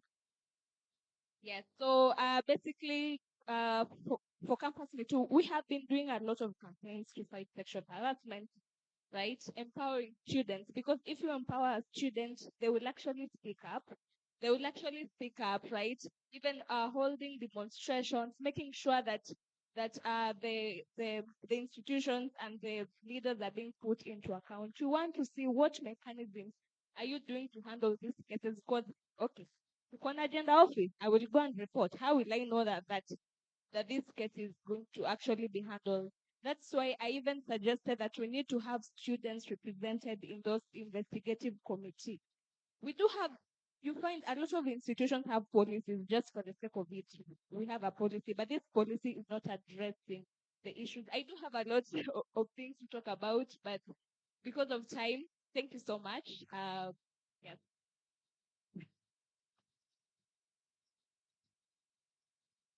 I think we agreed we could do better in appreciating people after they leave the stage. Thank you. Asante sana, Diana. Now I want to go to the government, the Nairobi City County government. And while some of us will know that the mandate of county government in terms of education is limited, we know work can always be extended through partnership with the institution of higher learning. And we just want to hear the county tell us what they've done and what they continuously do to support students to be able to, of course, report and get justice if there is any cases of sexual harassment. But they could equally share beyond institution of higher learning what the department does on issues of GBV. So allow me to invite the head of GBV programs, Nairobi County, Shosh Roslyn Mukabana. She comes to speak to us. Mbona mpigie Shosho makofi mzuri jamani? Unajua kuna siku aliniambia kwa mkutano kama huu, she's the youngest in the room. Sasa nyinyi watu old mtaki kuappreciate watoto, mpigeni makofi ya mwisho. Yeah, unfortunately haizi toshea kwa hii, mtamwonea hapa Karibu. Good morning, everyone. I'm standing on all protocols observed this morning. As you have been told, my name is Roslyn Mukabana. I work for the county government as the head of the GPV program within the Health, Wellness and Nutrition Directorate. I was just talking to Wango and telling her I thought we had moved because some 20 years ago when we met with her and she was starting the Wangu Kanja Foundation, we sat in a small place, a coffee place, and we kept discussing what do we do where. And I'm glad to say that Wangu Kanja Foundation has come from far and we have worked together. A big clap, applause for them kindly. And the fact that now I can call her Lady Wangu Kanja. Now, I don't know where to start because as a county government of Nairobi, we have the mandate to ensure that matters sexual and gender-based violence are prevented.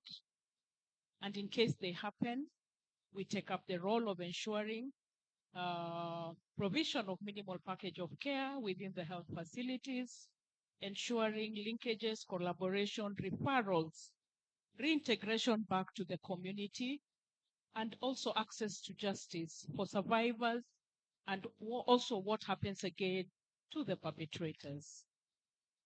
But having listened to today's presentation, I note that there's still a lot that we are yet to do.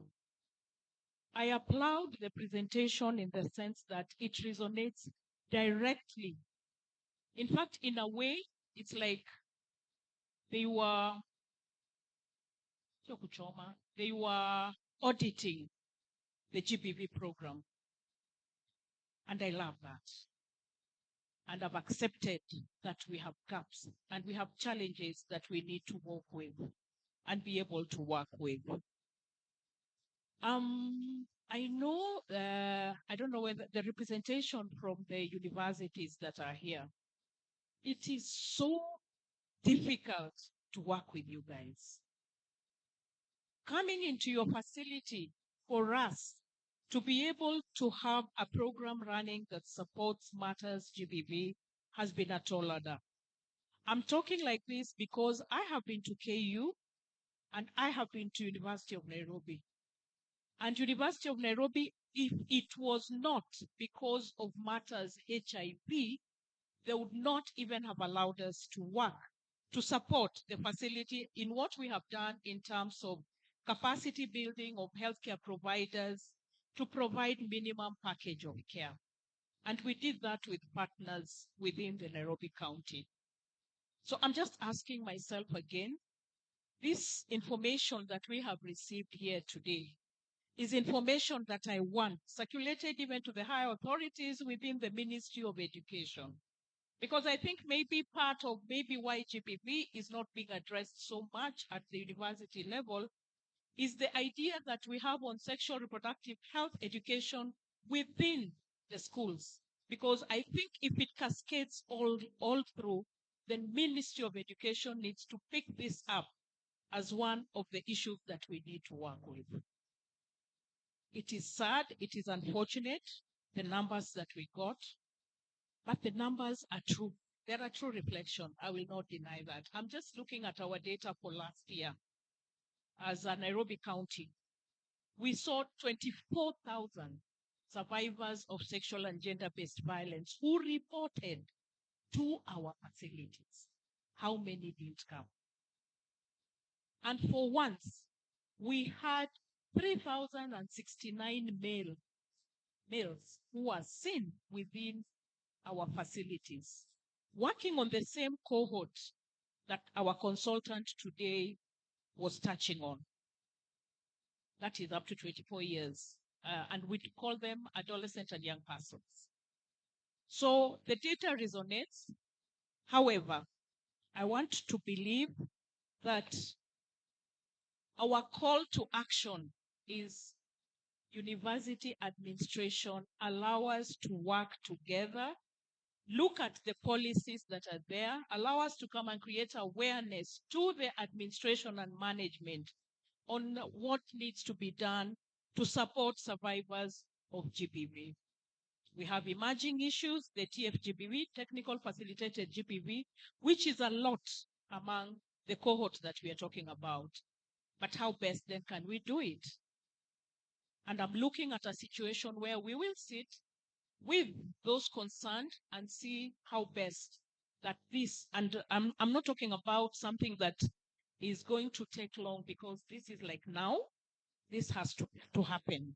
And because I've seen quite a number of partners that we work with within the GBV sector within our county, it's something that we can be able to run with.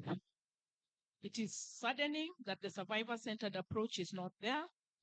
And I'm even surprised how those of you who have undergone violations within your institute and are yet to receive the trauma support that needs to be done. How else again do we link to our mental health services within the county for the universities that are within to be able for you to access those services? As a county, we are integrating GBV services within the normal so that we do not have standalone gender violence recovery centers, because it's not possible for us as county government to have gender violence recovery centers standalone because they are very expensive. So what we are doing is to ensure that we are integrating those facilities. And so currently in Nairobi County, anytime you hear a clinic called Tumaini Clinic, that is a clinic of GBV services at integration, and the services are free. And let me make it very clear, when you come to a public facility and you are told to pay for a GBV report, medical, kindly don't. It is free. When you want to be seen in our public facilities, we have GBV focal persons. And I'm hoping that as moving forward, we are also going to have focal persons within our universities for proper linkages to support us of the same. And also I know all the universities have health centers.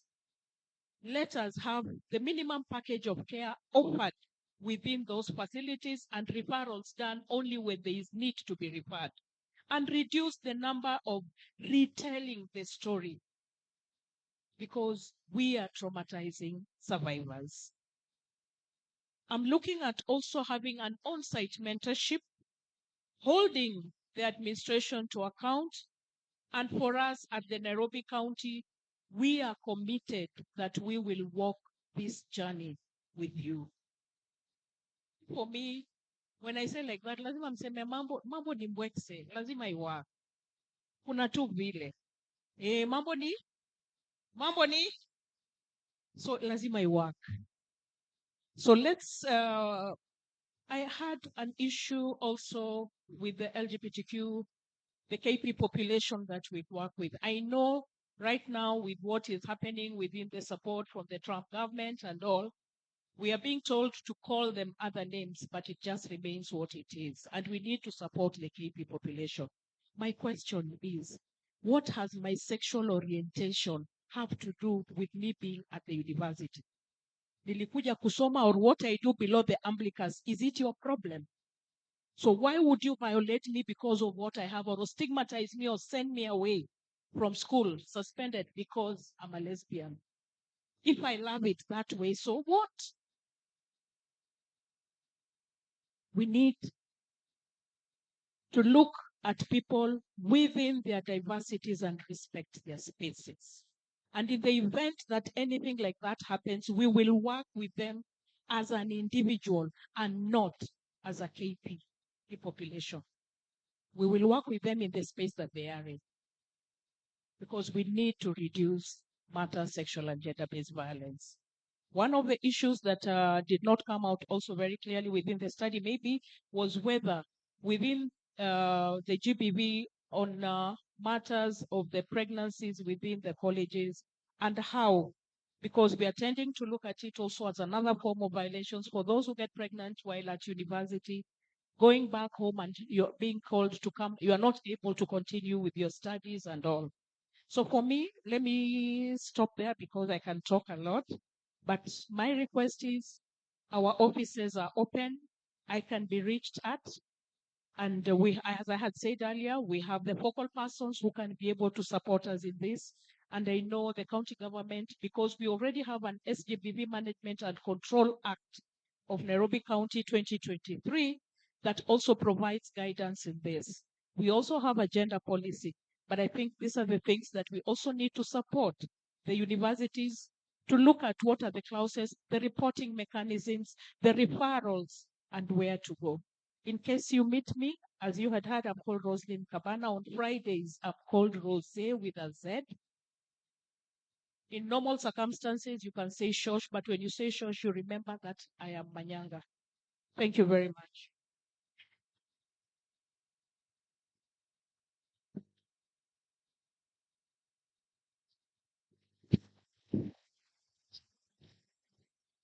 No, Shosh can make it quite difficult for some of us. We want to put her up there as Shosh, but then now on Friday, which is just a day after today, it becomes difficult.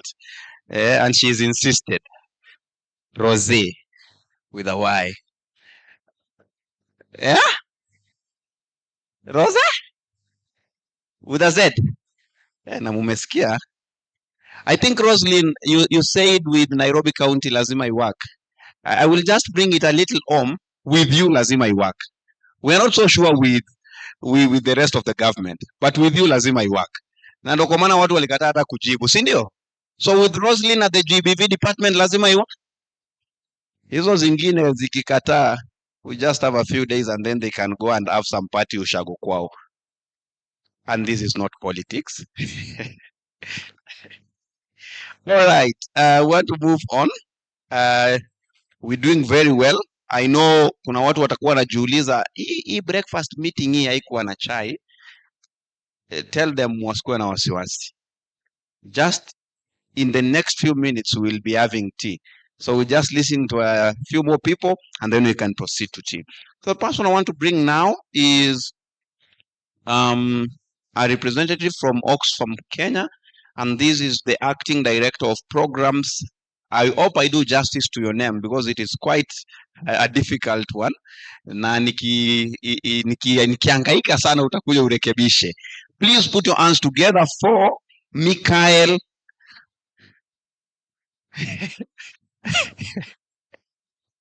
Michael Nkasindala. Mpigeni makofi hapo njoo jamani. And you can confirm if I did justice to it. Karibu.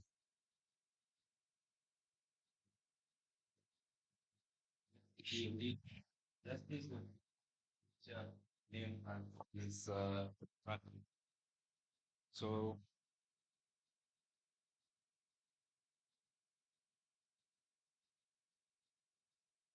representatives from higher education institution, civil society, representatives present, distinguished guests, comrades, good morning.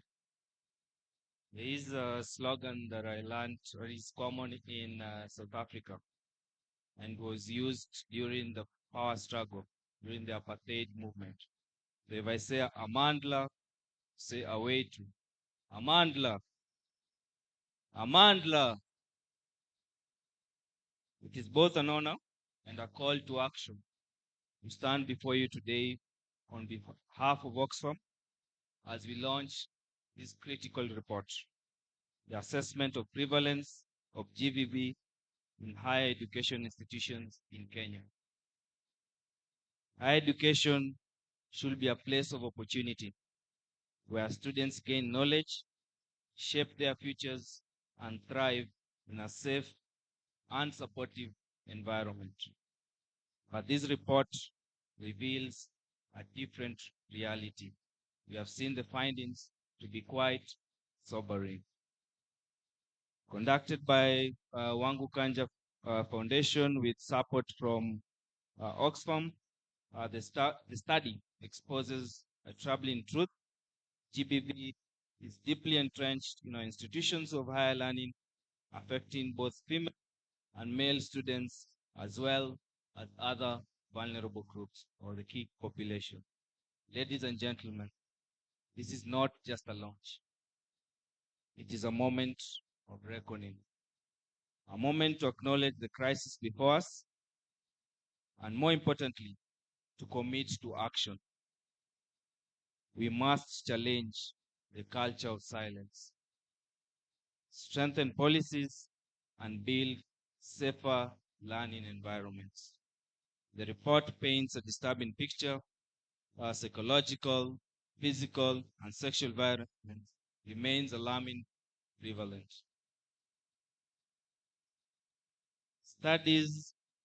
Students face harm not only from peers, but also from lecturers and institutional staff, those entrusted with their safety and education. Despite existing policies, weak enforcement, poor reporting mechanisms, and fear of retaliation leave many survivors without support or justice. Additionally, technology facilitated GBV, as you have seen in the findings, including cyber harassment and sextortion, has added new layers of vulnerability. Ladies and gentlemen, this situation demands urgent action. Policies alone are not enough. They must be effectively enforced. And this responsibility cannot fall on a single institution or organization. It requires collective effort. Survivors must feel safe to report violations without fear. And together, we must create institutions or campuses that are truly safe spaces for learning.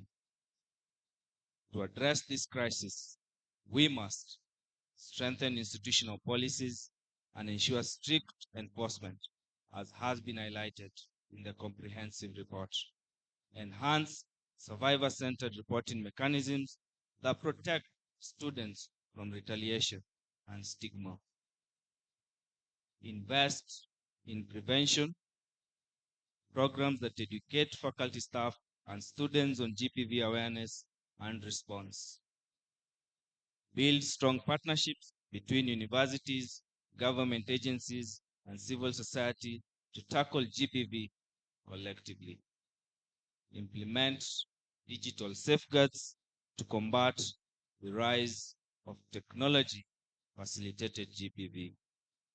Ladies and gentlemen, at Oxfam, we are committed to being part of the solution. We pledge to advocate to policy changes that align with national and international GPV frameworks, support institutions in strengthening their response, and provide technical assistance to ensure real, lasting change.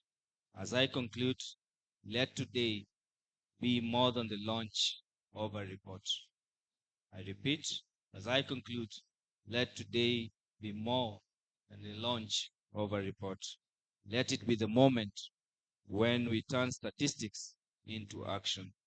We have the evidence, we have the expertise. The question is, what will we do with it? To all stakeholders present, this is our moment to commit. Let's ensure that no student has to endure GPV in silence. Let's build institutions where safety and dignity are not privilege, but rights. Together, we can make this a reality. Amandla. Amandla. Thank you.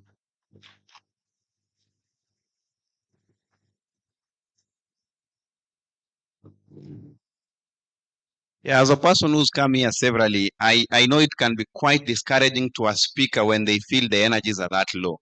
This guy is giving a chant. Watu wawili tu ndo wanajibu, tena wanajibu kwa unyonge mno, inashangaza. Sasa hebu tujaribu sote. Amandla.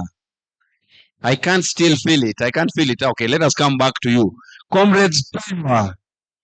Kumbe hiyo ndo mlikuwa mnangoja. All right. Thank you very much. We're almost coming to the end of speeches, but we have two more. And like I'd said before, we have a spoken word artist in the room. And before we do these two last speeches, I would want to invite him to do a piece. So sijui kama ameshakuja hapa mbele ama bado ako huku nyuma. Nimuangalie. This is a very good friend of mine. Jamaa from, I don't know if he still wants to be recognized from those areas, but yes, of course. Jamaa from Mathare that is doing quite well. And then we're still being requested to put on the t-shirts that we were given. So tafadhali kama uko na t-shirti, hata kama ulikunja vizuri ukaweka kwa begi, toa ukunjue, uvae, alafu baadaye tena utakunja vizuri uweke kwenye begi yako bado. Ila kwa sasa tunakuomba uweze kuvaa. So as we do this piece, we are requesting that to equally be happening. Ladies and gentlemen, put your hands together for Anthem Ripa.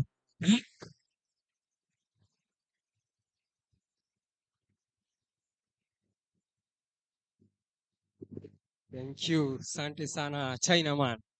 Mko vipi? Good morning great people. Najiona sana, acha niwaone vizuri. Mko vipi? Yes, I go by the name Anthem Republic. I'm a poet and a co-founder at Starific. Starific is a co-working and learning space for youths in Mathare. Yes, I. Siniwakaribisha kwanza place nimetoka.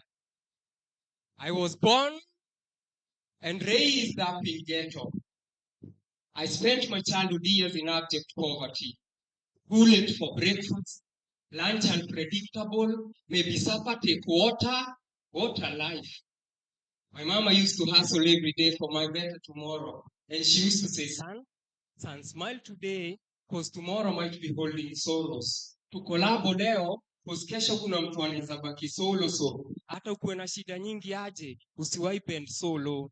Jiamini kabla watu wa kuamini. And so at the tender age of 2 years, I could tell the difference between a real bullet and a rubber bullet. And mark you, none of my family is in the army. Situation has recruited us by force. We know no authority. Shoot to kill is the hit song in the ghetto. So mgeni come to sing along. Come utembee kwetu ghetto. Come utembee kwa imta ya mastaa awe come utembee kwetu ghetto. Come utembee kwa imta ya mastaa. Ukiwa youth na uko ghetto wanakuita criminal. Wanasema kill them all. We are subjected into degrees of intimidations and violence. We are not independent in our own country. We are like refugees. Jesus tonde wapi since every corner ina smell death. Kila mtaro ina flow blood. Ghetto iko pitred na uzuni hadi naogopa. Naogopa since naishi maisha ya saa hii. Anytime unaweza sikia why. And them is no more wamemwai. But we come utembee kwetu ghetto. Come utembee kwa imta ya mastaa awe come utembee kwetu ghetto. Come utembee kwa imta ya mastaa. Hii mtaa pia inaishi Kenyan citizens. Uliza mtuva atakwambia mambo huku ni mseto. Karibu ghetto na kupromise ukikam utatamani kuseto. Pole kaushaikamu huku akakuhanda boss. Ni vile Rose Mwando aishi huku, so akunge kuona mtu wa kukubembeleza. Cause kuna wenye wanaongoja tuombe ndio watupe, na wakitupea hatupei kwa mkono, labda watupe. So in case nimesahau kukuomba, jua God sijaisahau kumuomba. Si wengine huko wanabonda mali, ghetto sisi ubonda sura, na bado mbebi anakuambia you are handsome. Napenda hiyo sura. So sura za wageto zikiogopesha kiudani trejo, jueni hati zetu ni safi kaza angels. So when you look down on us, there'll be nothing to smile about. We come utembee kwetu ghetto. Come utembee kwa imta ya mastaa awe come utembee kwetu ghetto. Come utembee kwa imta ya mastaa. Karibu kwa imta yenye watu hawaishi ghetto wanajua mengi kuhusu ghetto hadi kuliko sisi wenyeji. Ati macho ya mgeto ikikuwa red, haiwezi kuwa alikuwa anavuta mkokoteni vumbi kaingia. Wanasema alivuta bangi sana, nani atamsaidia? Ati mgeto akikuwa na pesa, wanasema kuna mtu wa M-Pesa ametesa, ati amebeba pesa akamwachia tu mayo. Karibu kwa mtaa yenye inaaminika ni hawezi na kusucceed hatuwezi. Mtaa yenye hewa sisi ubreathe yote ni insult. Na ukirudi nataka uambie hivi. Waambie apart from sisi kuwa wakora, pia tuko na the best footballers wenye wamekaa tu base wakichomwa na sola. Tuko na the best singers who can sing songs that can swing in your mind to remind you of the positive things that we are capable of doing. Better than most DJs who can scratch your negative attitude and spin you back to a normal human. Tuko na the best dancers design wanaweza dance news ama wa dance national anthem. The best actors design waki-act Oscar awards in a held wa ghetto. I mean tuko na the best rappers design waki-rap Kanye West na sound kama Kenya ni from Western. We are diamonds in the dust. Tumechafuka after some people kutuchafua, but tunachangamuka and soon we will be shining kwa world. Welcome. Kama utembee kwetu ghetto, kama utembee kwa mtaa ya mastaa awe kama utembee kwetu ghetto, kama utembee kwa mtaa ya kama utembee kwa mtaa ya hapo sawa.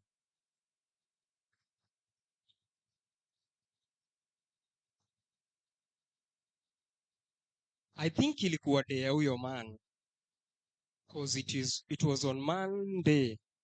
Day yenye aliamua kumwaga heshima zake chini na kufavor his feelings after kuforget its meaning later. Hiyo day ungemuona ungemuita lada. Jua vile feelings zilimpanda after ameona huyo mwanadada, and so after kusimama akamsimamisha. Alianza kutalk of cool kiss na udem alikuwa na stress the school fees, and so kama shamba akamgrab. He teared her uniform, penetrated her while he could hear her clearly plea, begging him to stop. She said no, but he meant more and more, and so had the blood. Huyu man alikuwa na bidii, bado alikuwa anataka kurudi round 2, but this time she rolled with her broken pieces. Angemwalao we she pushed him we, na kwa bahati nzuri ama mbaya huyu man akapass we science. Murderer, justice, murderer, justice, rapist, murderer, justice, rapist, murderer, justice, rapist, justice. Where are you, Mr. Justice? Please come and justify this at least. Uambie ulimwengu vile kuli happen. Na wakiwa bado pale stranded, not knowing what to do, atoika jirani kakakamka tipitoka dai kusurprise Shiro kama kawaida. But this time kawaida haikuwa kawaida, cause instead kasurprise Shiro ndiye alikasurprise kaka sahau kutipitoka rudi kakipiga nduru ya mgambo ikilia kuna jambo. Na this time watu hawange ignore, walijaja na wengi ni wenye walikuwa na judge Shiro. Sauti moja ilisikika, msichana ni muuaji, ameua babake. Ngoja, kumbe uman ni buda ya Shiro. Yani Kenya imekuwa ni man eat man society. Kikulacho hakiko nguoni mwako, kikulacho ni iki unakulanga nacho. Musa ameacha kulinda kondoo, siku hizi Musa anawinda kondoo. Musa ameacha kulinda kondoo, siku hizi Musa ameacha kulinda kondoo, siku hizi Musa. Na bado wakiwa pale stranded, askari walikuja too late kama kawaida. Buda Shiro akapelekwa mochari, Shiro akapelekwa hosi. Shiro alikuwa anapenda music, ungewahi mkosa na gitaa, hakuwahi penda futa. We daktari, mbona watuambia Shiro ako na ball? Shiro the only positive alikuwa anajua ni positive attitude. Mbona unatuambia Shiro ako HIV positive? Shiro alishindwa kukop up since hakukuwa na mtu wa kubuy idea yake, since hakukuwa na mtu wa kukop idea yake, forget about kubuy. Shiro alishindwa kukop up, lakini shingo na kamba zingeshindwa kucooperate. R.I.P. Shiro. Men, I'm talking to men in the building. Men, let us stack in our manners. Thank you so much.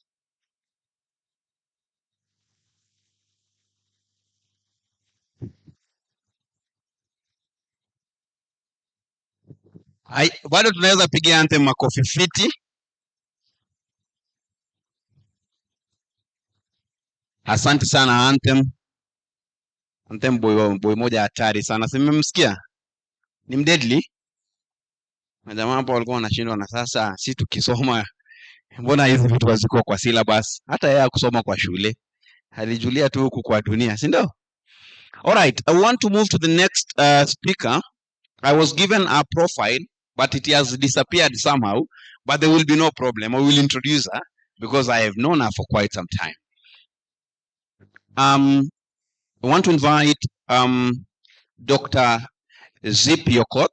I know this program is written Zipora, which I will not want to call you now because I know Zippy.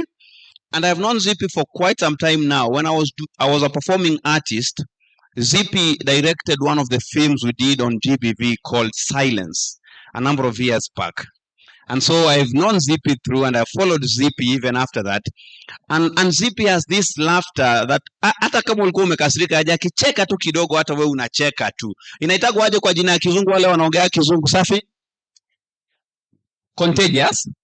Ndio hiyo word. Yeah. So she has a very contagious laugh and of course she's coming to speak to us. And besides that, she's equally a senior lecturer at the KCA University. So ladies and gentlemen, put your hands together as we invite Zippy Daktari to come and speak to us.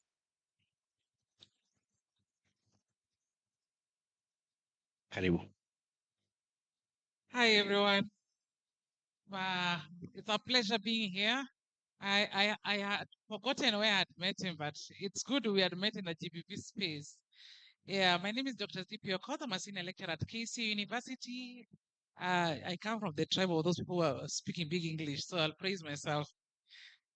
Yeah, I am an award-winning filmmaker and storyteller, and I am an advocate of gender-based violence in many spaces. All my works speak about changing the African narrative and on gender-based violence. That's where I met him.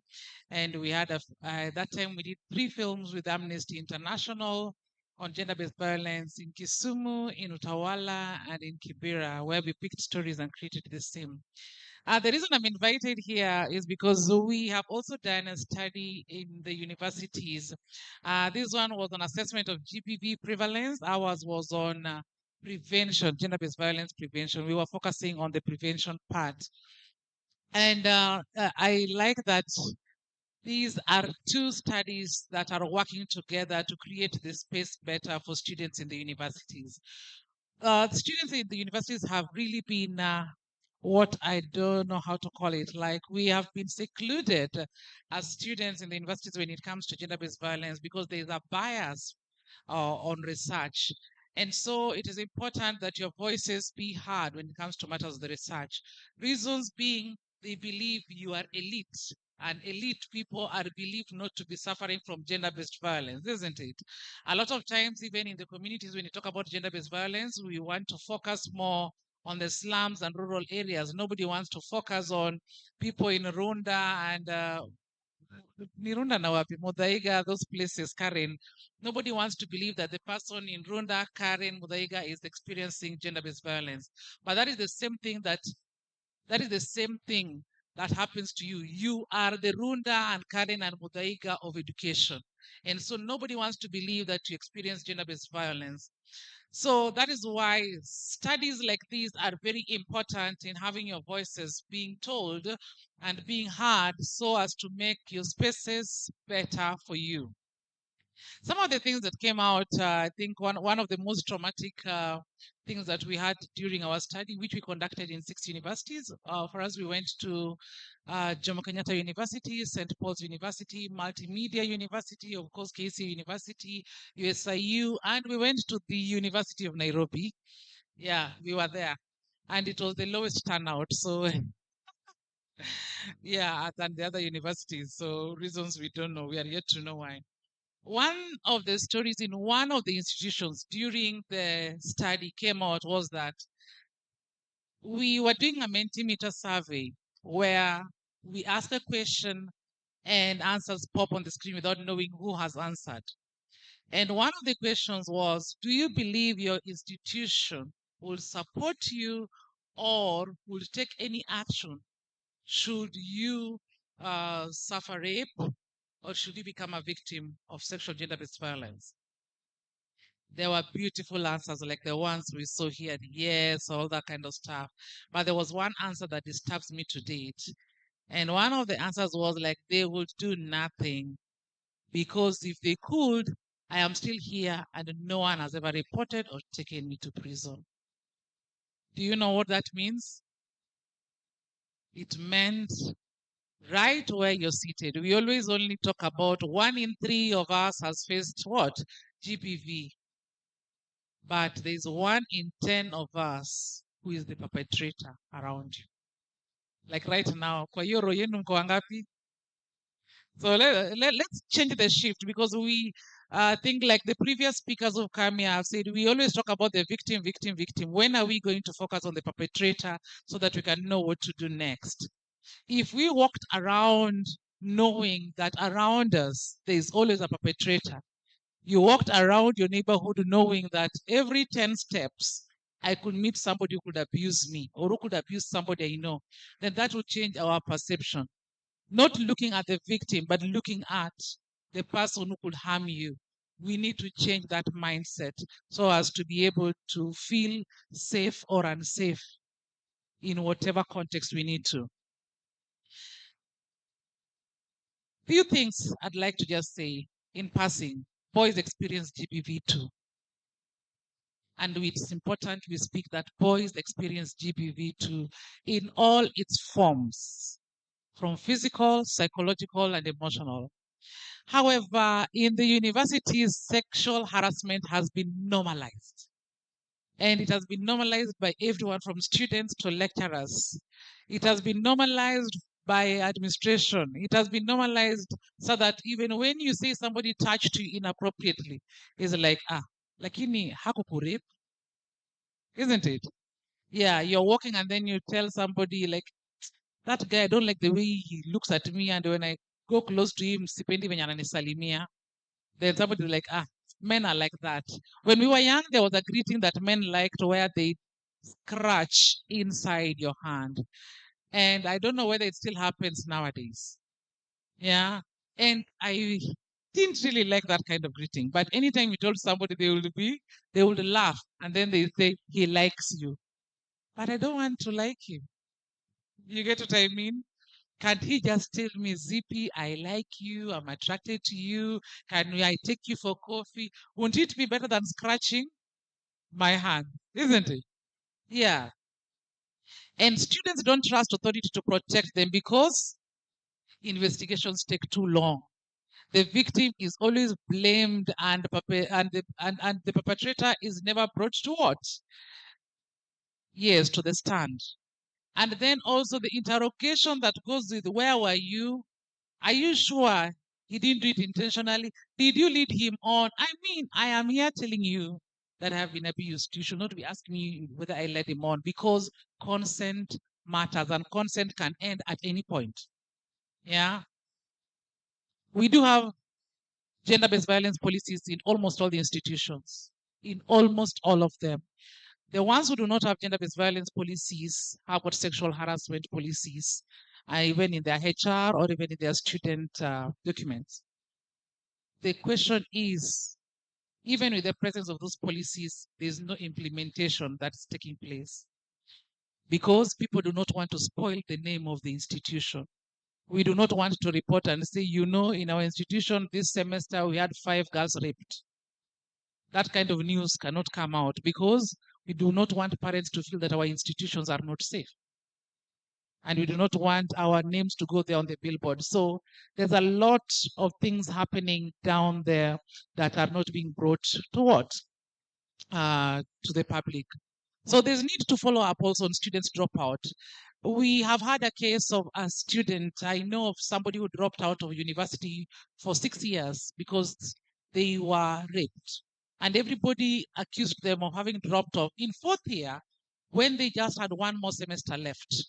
And nobody wanted to understand. Everybody blamed them. Oh, how could you drop off at the last minute? Just go back and finish and all that.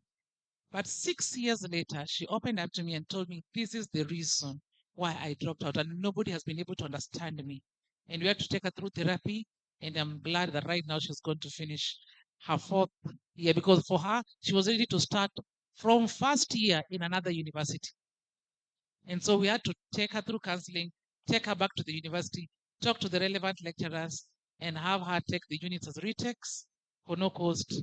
Not even in our university. We had to talk to other lecturers in other universities. Sometimes that is what it takes to be a GBV advocate in these kind of spaces. We do not have clear procedures on what to do.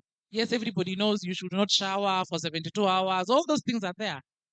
Nobody knows where to report. Nobody knows, even if you go to that hospital, where do you go? You go to the reception where you take a number and be treated like everybody else, or there's another desk. So we have got very many clear procedures, clear policies, what to do. But do we have the very clear outlines and guidelines? Like, if you are reporting GBV, this is what you do. If you are going to a hospital and you've been raped, that is the desk you go to. Will they tell you to queue, call your name? That time you don't even want anyone to call your name, because maybe you're looking around and you're scared that maybe there's somebody who could be able to know and say, she's the one who was raped yesterday. So do we have such clear procedures even in our hospitals, even in our institutions? The person in the gender desk, are they the one who is going to tell everybody, wewe hujui yule msichana, yeye ndiye alirepiwa, wewe hujui yule msichana, wewe hujui yule chali, si yeye ndiye alirepiwa, raped by who? Raped by a gang of 10 men. Raped by... Do we have people who can be real counselors who can keep secrets, or are we just putting anyone in those offices? So those are some of the things that we need to look at. Yes, there's need for external engagement in university in mitigation of GBV. But the question is, how do we bring in the external engagement? When we bring FIDA, when we bring COPA, when we bring CRO to our universities, do they have their office and operate as an office, or do they operate as an adjunct organization or part of us helping our students? So there's also need for CCTV securities where we work. Yes, sometimes we don't want CCTV because we want to kiss in that corner with the person we truly love. What if that is the same corner where somebody is sexually harassed and raped? So we need to start thinking of, where do we put our security measures? For places like, let me say, our university, KC University, we do not have residential places, but the university has ensured that right now we have got security all around the university with CCTV, which has really developed Madare in the long run also. But because we know some of our students are living in those kind of vicinities, and sometimes when they leave the school, whether it is day or night, they need protection. Because rape does not just happen at night, it happens even during the day. So what does ZP have to say? We need to speak up. You need to speak up for everyone around you, not just for you. You need to speak up when somebody else is being harassed. If you are in class and another guy, because there's a lady passing in between the chairs, another guy grabs the ass, tell that guy, hey, acha tabia mbaya. Because it happens, sindio? And then what do? Unasema, huyu jamaa anapenda mchezo. Anapenda mchezo. Have you told him to stop doing that? So speak up for somebody else. Let us empower each other to speak up. Sometimes it takes one person to be able to say no, to one person to be able to protect another one, to enable the others also. And let us all understand the meaning of consent. I can consent to coming to watch Netflix and chill in your room, which I was told Netflix and chill does not mean watching a movie. From that research, I understood when somebody invites you for Netflix and chill, it means what? It means sex. So when somebody invites you for Netflix and chill, ask them, are we going to watch a movie? Fine. If you go to the room and you are watching a movie, do you consent to being touched? Maybe no. If it is yes, you consent to being touched. Do you consent to being kissed? Are we together? Consent can stop at any time. Consent can even stop if he has started penetrating you or she has started having sex with you and you don't feel like. You can stop at that point and say, I don't feel like it. I am feeling pain. I am scared. Let's stop. Guys, are we together? Consent can stop at? Siski, watu wanaogopa kwa nini? Consent can stop at? Yes. So whether you are outside or inside, consent can stop at any time. And it is your right to say no. And ladies, a no is a no. A yes is a kama unapenda chali kubali tu, kama haumpendi sema no, usiseme ile no ya yes. No ya yes was for us millennials. Nowadays, for you guys, don't do things that we did that put us into trouble. Are we together? Yes. You guys have got the digital space. You have got this kind of initiatives like the one Wango Kanja is doing. You can be able to speak up without feeling harassed, and you'll be protected. So say your yes, say your no. And even for the other gender, whether it is men or women, ukiachwa wa? Ukiachwa? Ukipendwa? Exactly. So be honest with yourself. If you don't feel something for anyone, please. Then we need to bring our youth to understand that our trauma does not give us a right to abuse other people. I will repeat that. Your trauma does not give you a right to abuse another person. Are we together? We have had cases from our study, some of the people who they become sexually promiscuous because when they were younger, they were sexually abused. So they decided, if I get an opportunity to sleep with anyone, I will sleep with anyone. And that is not just for men. It can be women choosing to sleep with all the men because they were sexually abused. So they are using that as revenge. And the same happens to men sleeping around and fucking anyone because they were sexually done what? Abused. Your trauma should not give you an upper hand when it comes to abuse. Go for therapy. Try to find your healing. You have a bigger purpose than abusing and creating trauma to another person. Let us also create a safe learning environment for learners where their opinions are heard. One thing we try to do, or let me say I try to do, is to talk about life and decisions and sex and drugs in class. Our classes sometimes are 2 hours or 3 hours. It is important now as lecturers, spend your 15 or 20 minutes in that class to talk about life, to talk about sex, to talk about rape, to talk about GBV. Because at the end of the day, students don't really remember the lesson you taught them as much. They remember that story. And that's what my students remember me most for, the stories that I tell them in class. Some are related to the topics we teach, some are not related. Sometimes you walk in class and you tell them, have you heard? You know, and you talk about that topic for 15 minutes before you start class. And then they are in the mood for learning. They are empowered. They are concentrating because they feel hard. So even as administrators, let's use every given opportunity to talk about these things that concern us in our everyday life. It could be gender-based violence, yes, but sometimes it is not just about gender-based violence. Sometimes it's just about respecting relationships. Sometimes it's about drugs, because some of these things, when we do not talk about them, are the things that lead us to become victims or perpetrators. And then don't shame victims. Let's talk to them. Let's believe them. Please believe your friends when they tell you they were sexually harassed. Please believe them, because that is where trust begins. Imagine if you went and told your best friend that some guy alikupata kwa room ukifanya nini, ukisoma, and in that room there are only 4 people, and in that corner he came and you were just reading, akaamua kukiss, akaenda. Then your friend laughs, and you're feeling like, who is he? She should have asked, who is that guy who did that? Mbona alifanya hivyo? Ulimwalao, you know. Believe your friend. Be that friend who will stand up for your friend no matter what. There is always a joke like, what kind of friend are you? If somebody comes and tells you, let's go and kill that person, utamwambia nimeogopa, ama utamwambia twende kwanza utauliza maswali baadaye? Huh?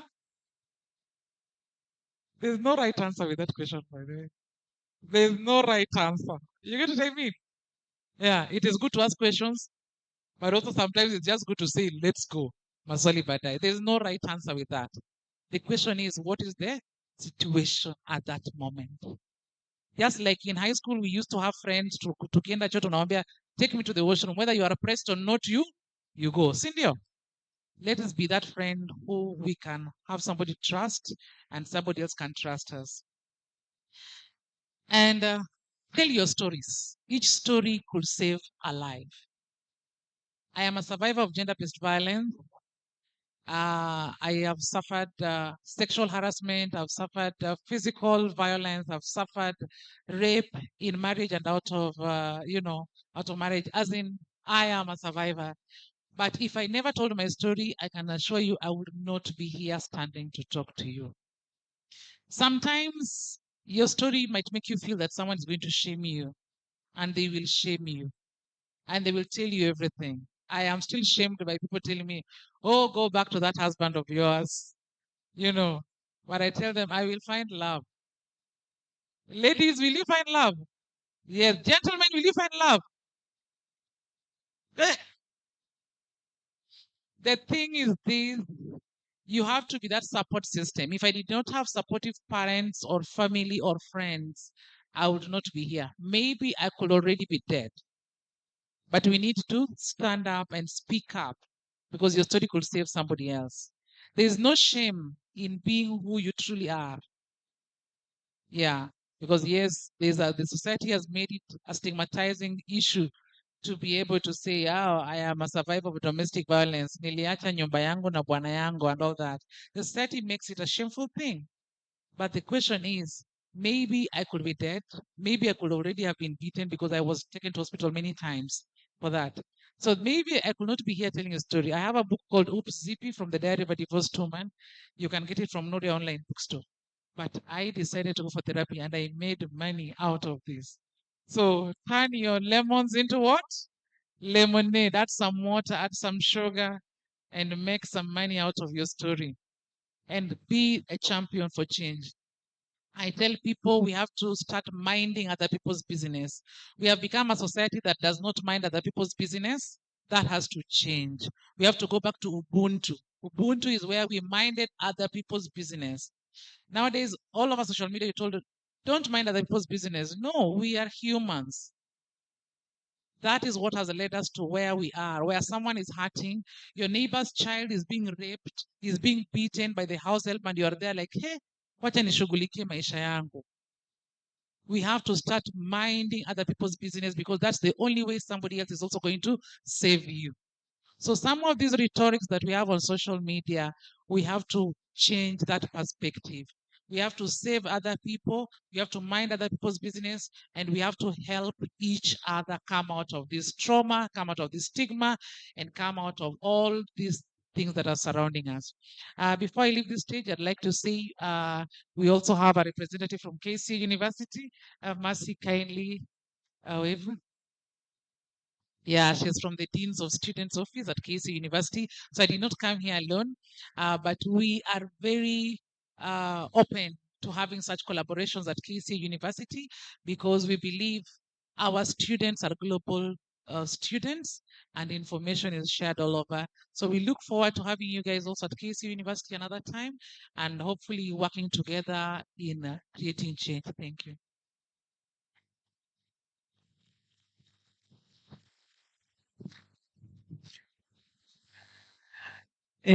Makofi tena for Daktari. It's really inspiring for me to see the kind of lecturers we have these days. In my time, lecturers did not look like this. They did not sound like this. They didn't speak like this. So I find it very encouraging, and we appreciate you and the way in which you're using your platform to spread a very important message. So we do thank you and the university for the collaboration, and we look forward to having more of these conversations to destigmatize GBV and to actively think through how to respond in a good way. So I have the distinct pleasure of introducing our keynote speaker. You've heard that universities are notoriously difficult to access.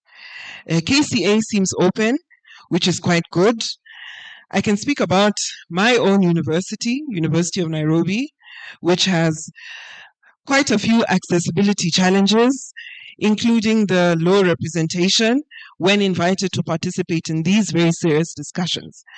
So it's quite encouraging when we come to an institution such as AMREF, who are open and are willing to invite people in to have this conversation, and beyond that, invite high-ranking officials who are able to speak on behalf of the university, and you know that the things they are saying and the things that they are committing to are not just lip service, but that something will be actively done about it.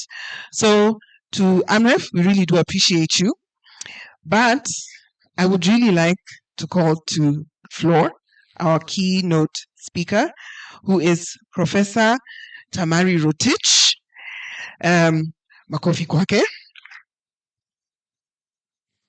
So if you'll allow me to read her bio, it's very impressive. Be warned.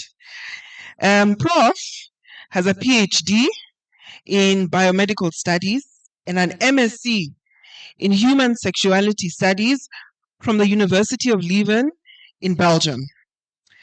As she's sitting here looking very stylish and majestic, once again, administration in university has really changed. She's the current DBC, Academic and Student Affairs. And beyond what she does here at the university, she is a global leader in public health and sexual medicine.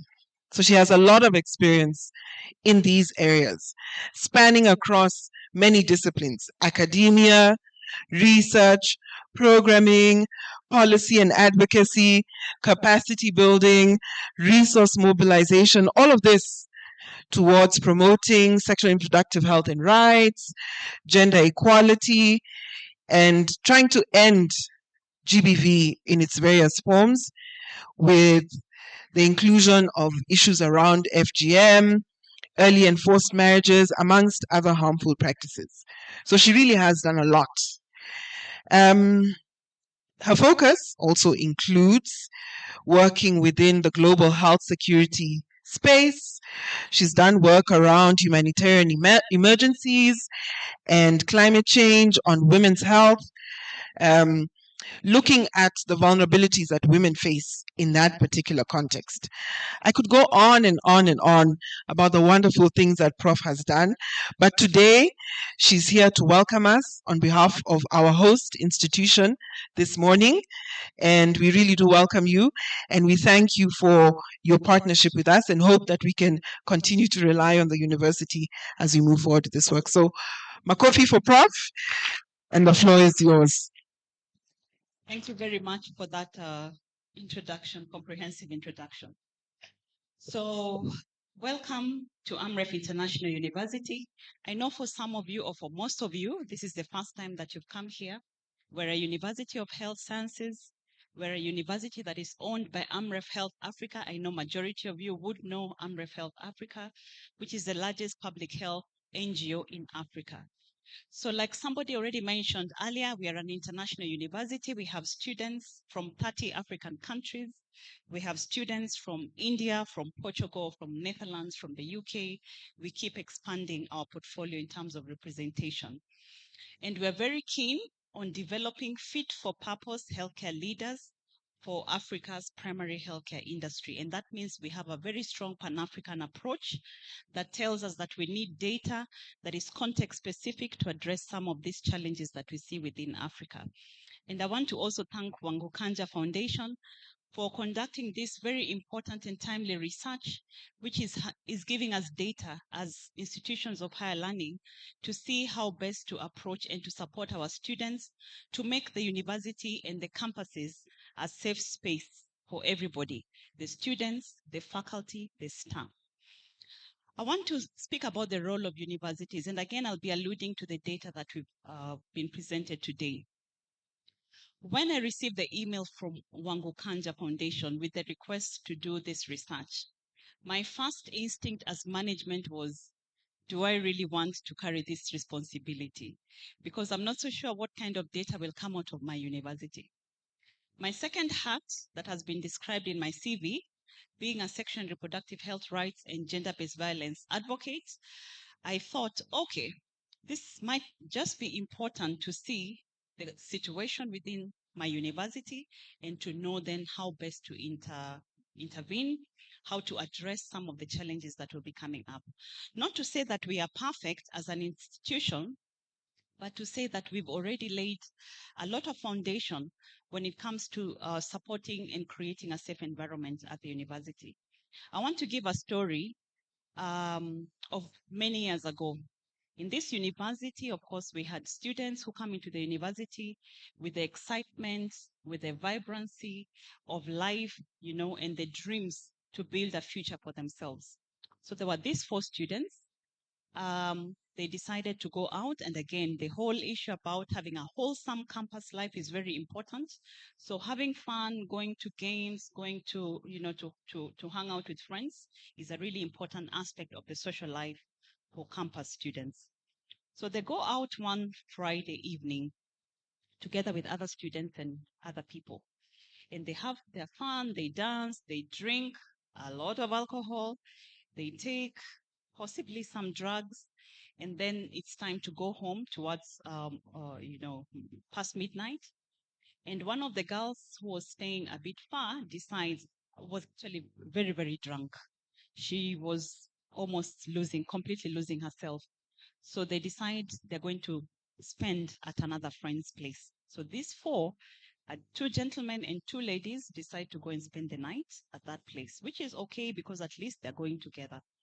So when they get there, apparently one of the gentlemen and one lady were a couple. And then these other 2, apparently or allegedly, were not a couple. So the couple goes into the bedroom, and these other ones are left maybe in another bedroom or a sitting room area. And then by the time morning comes, the girl wakes up from her stupor and realizes, oops, it looks like something happened. And then it becomes a whole issue. They begin to try having discussions. She ends up going to the health facility near here. She's examined, and the case begins because also she goes to the police station, she reports. Then by Monday, we now get the information as management. So unfortunately, the person that was allegedly the perpetrator, now the other gentleman, was actually one of the Student Representative Council members, so a leader at the university. Also just alluding to the fact that it's important as leaders we lead by example. So one of the first things that we needed to do, and again, I'm going to be speaking about some of the frameworks and policies we have, was that we needed to take immediate action. AMREF and AMREF International University is a zero tolerance place for violence, for sexual harassment, for drugs and all that. And we have policies that are coming also from our mother organization that are, helping to create this space. So one of the first things we needed to do was to react by ensuring that this young man is suspended from the university pending investigations, that he is stripped of his position in the Student Representative Council, because we could not look like we are not acting even if the case is now ongoing. And this is an occurrence that happened outside of campus. So of course the outside bodies, the police and other law enforcers have been involved, and of course the healthcare facility and the doctor that did the examinations. So the case continues. The boy, of course, is out of school. The girl comes to school. But also something that we did is, besides taking the measures, the immediate measures we took, we also had to take all the 4 through counseling to provide them psychological and psychosocial support. Again, because of the issues that were raised, the issues around stigma and retaliation are, of course, very big, and especially for these, young people at the universities in that age group. So all went through psychological support. And of course, when the case continued, the young man, after I think about a year or a year and a half, the case was thrown out because there was not enough evidence. And again, this also brings issues around law enforcement and what really is required, and how even those laws are, the investigation takes place, the evidence is collected. So there was all that was not very well substantiated. So the case was thrown out and the young man had to return back to campus. Again, we offered very good support. He came back, he did his studies and he left. He graduated and he left. So here at the university, we have policies that are looking at two areas: promotion of health and well-being, and also prevention of sexual and gender-based violence.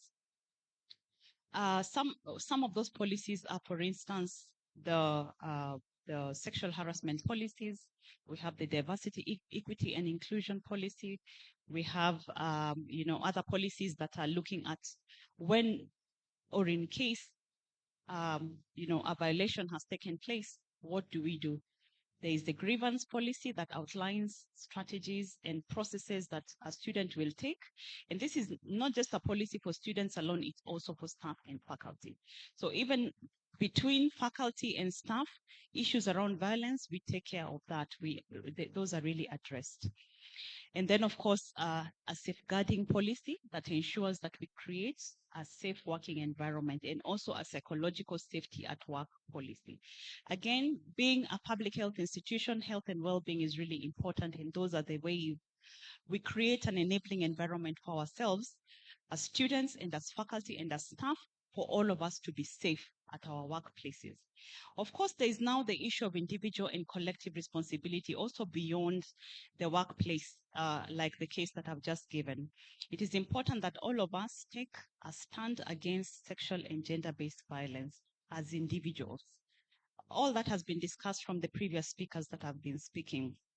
It is also important that we take collective responsibility, taking care of one another and ensuring that we change retrogressive cultures that are, normalizing some of this violence that we are experiencing.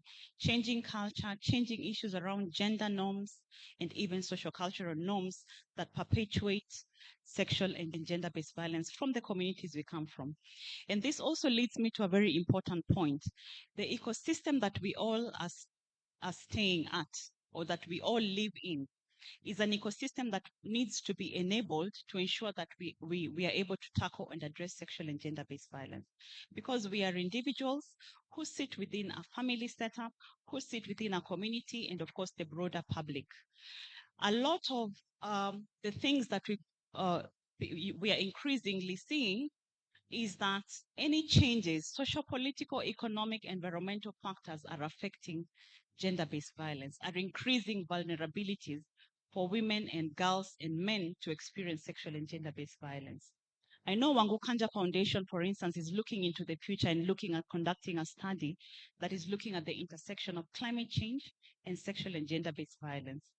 These are things that we see when there is a climate impact, there is flooding. You remember last year when there was a lot of rain, I think it must have been around April, May, there was a lot of flooding, and especially in informal settlements that were affected the most. Flooding alone, I was speaking to one of the CEOs of the National Syndemic Control, I don't remember its full word, and she said during that flooding, she visited Kibera, and as they're trying to support communities, to get back on their feet, the next day, when after the flooding has taken place, all the men, went to their hustle, of course, to look for livelihoods. But the women and girls were left behind, scrambling for their certificates, scrambling for their clothes, for things to take care of their children. So they were left behind. And a lot of violence took place while they're alone and very vulnerable, or when they were moved to where they were going to take safety when the flooding has affected their areas. So even the camp life for refugees, for people who are displaced, all that exacerbates vulnerabilities to sexual and gender-based violence. We have just finished conducting a study that looked at teenage pregnancies at informal settlements. And a lot of the teenage pregnancies that were reported were as a result of rape and defilement. And again, like you've all mentioned from the beginning, economic factors play a very significant role, in poverty, like somebody already said. These girls are exposed because of poverty. They're exposed because they're looking for food, they're looking for sanitary towels, they're looking for ways to make a living. Their parents, of course, are again looking for ways to make a living. They're away from home. The children, the girls are left behind, and hence it worsens their vulnerability. So thinking about health security issues, again, this is an area that AMREF we are really building because of the current situation that we are seeing. Because even as we are developing our curricula and training to integrate aspects of sexual and gender-based violence, we are also looking at these new and emerging areas that we need to respond to. New and emerging areas that are worsening vulnerabilities for women and girls. Health security is one such area.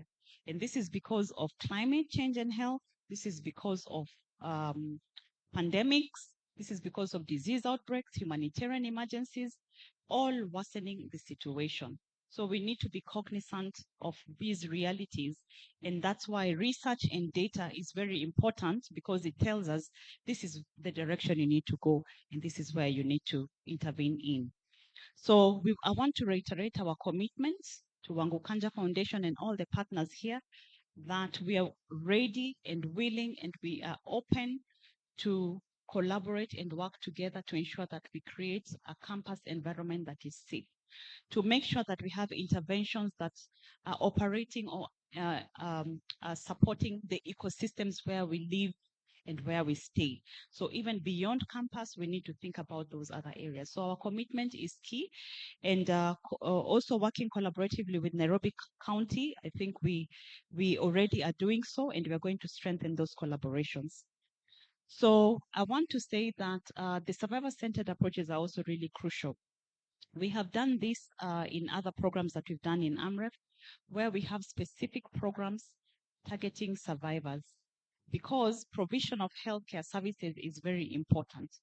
When we are developing human resources for health for Kenya and for across borders, because we are an international university, so our graduates work across borders, and they also have that global perspective. We have integrated programs that are looking at soft skills and communication skills for healthcare providers, for the nurses that you find at the health facilities, for the doctors and clinical officers, and even community health workers who are working very closely with its families. Soft skills and communication skills is very important. Like you've mentioned, somebody mentioned earlier, a girl will be defiled or raped and go to a health facility, and then the first thing they'll be told is something like, so what were you wearing? Or what were you doing walking out at night? So a healthcare provider has to be that support system that is supporting survivors. And that's why survivor-centered approaches are really important. So let's work together. Partnership was one of the last P that was discussed today. When we work together, we go further. And so we need to continue to collaborate, to work together. I know there are a lot of university institutions that have been afraid. My first instinct was, do I want to carry this responsibility? But then when I think about it, I realize I actually need to, because that's the only way I can make change in my community. There are universities and there are places that have also worked before. And even when we mentioned that we needed a sexual harassment policy, it was shut down. Like, no, we are not going that direction. So you can imagine that those kinds of institutions that exist. So for the institutions that we are open, we are really open to continue collaborating together.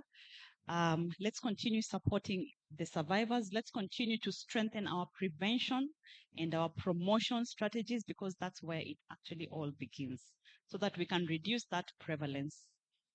I'm a bit, I don't want to say I'm happy, because AMREF International University has the lowest prevalence, but one incidence is one too many. So even that 3% that has been presented here, we need to think about it, and we need to act, and we need to do something.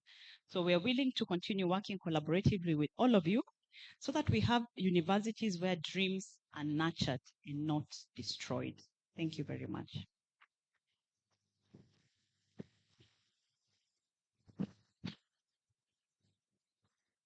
Kwa mara ya mwisho tupige makofi mazuri for our wonderful speakers.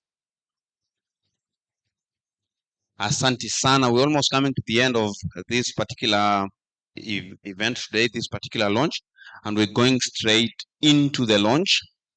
And I know the setup there is quite restrictive. We might not have a lot of people joining us, but I will request a number of people to join us there.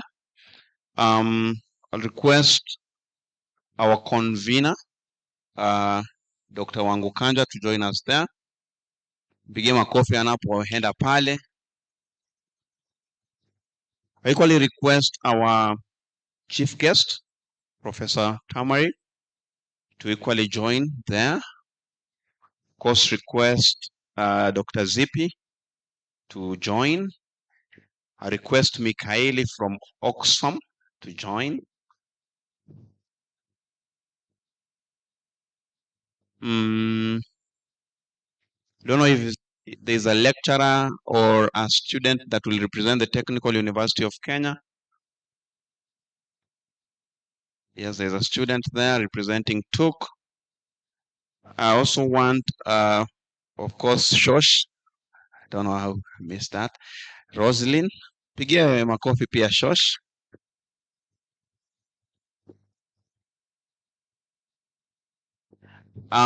Members of the Coalition Against Sexual Violence to equally join, a number. Members, can see one coming, a second one, a third one there.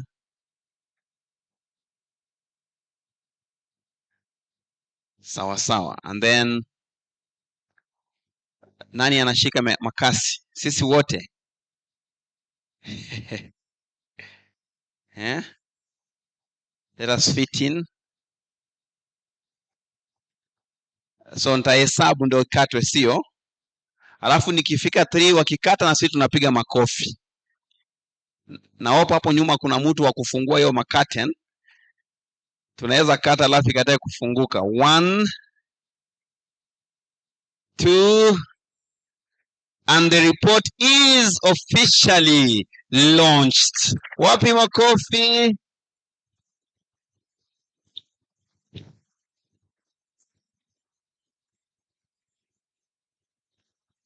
Tuendelee kupiga makofi because this is a wonderful report. I think we can still give a good round of applause.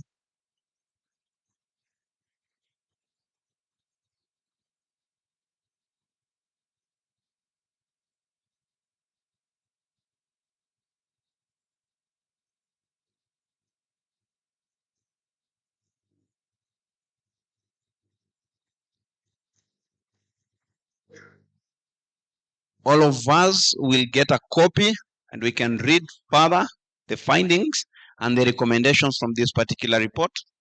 Of course, this will enrich the work we do to ending gender-based violences in the institutions of higher learning. So we can pose for a group photo. Hapo hapo karibu na report. Looks very beautiful. Now nawaomba mtabasamu kwa lugha ya Kiswahili na kwa lugha ya Kizungu. I am requesting us to smile for that photo.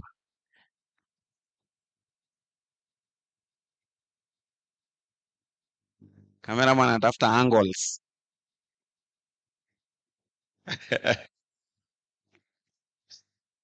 Daktari anasema I'm smiling so big. Na cameraman anataka kuwa katikati.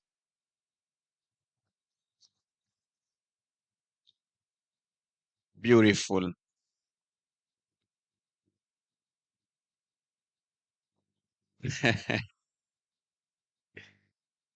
Beautiful.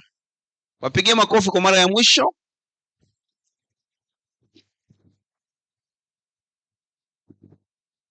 Now, copies of this report will be availed for all of us to have and read. I think in physical, and of course, if you don't have physical copies, you'll have the online version. So unaweza kusoma hapo kwa simu ukiwa kwa gari na popote pale ambapo utakapokuwa. And then now I will request Dr. Wangu Kanja and yes. And Jacqueline Mijide, who is the Gender Justice and Women's Rights Lead at Oxfam, to join me here on stage. Waje tu hapa juu kabisa. Because we have charters, we have survivor charters and principles of survivor care that we're going to present to our 2 last speakers. So I'm going to request Dr. Zippy to come and collect or receive on behalf of the KCA University. Mpigeni makofi anaponja kwa mara ya mwisho, and this will be handed over by, of course, Dr. Wangu Kanja and Jackie from Oxfam. Asante sana, wamekuja wote department ile.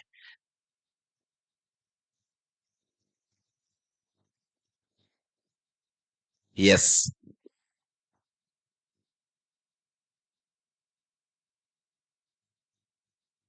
Thank you very much.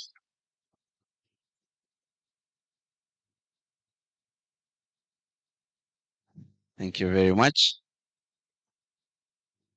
Now we have another one for the AMREF International University to be collected, of course, by the DVC and any other representative that will accompany Daktari or Professor and the team. Jackie, sikukufukuza. Asante sana. There's 2 representatives. Thank you.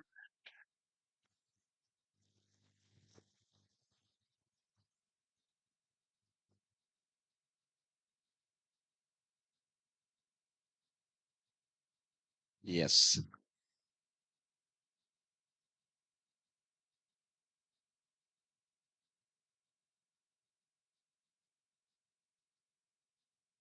Asante sana.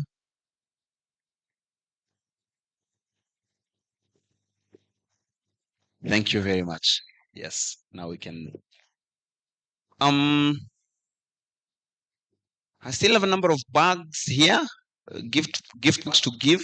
I want guidance.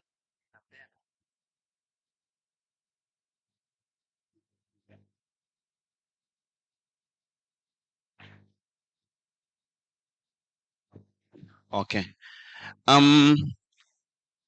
Daktari wangu, I will request you to be up here again. Hizi zote ni wewe utapeana sasa peke yako, na nitaomba Jackie uje upokee sasa, si kupokezana. Pigia Jackie makofi anapokuja kupokea. Yeah. And then pia nita request Shosh aje hapokee.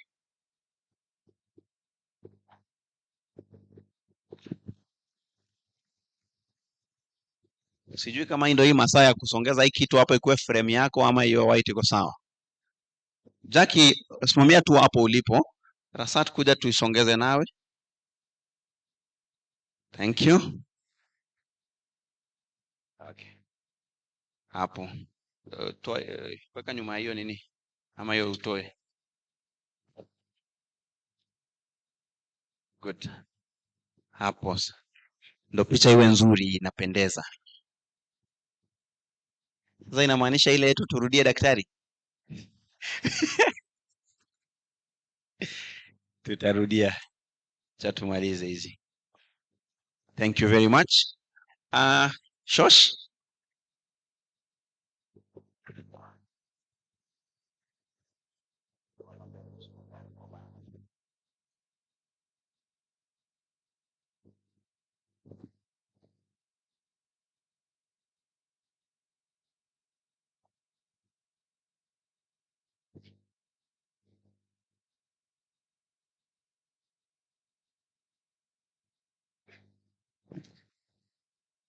I will request Mikhail to join and give the next 2 or 3 gifts.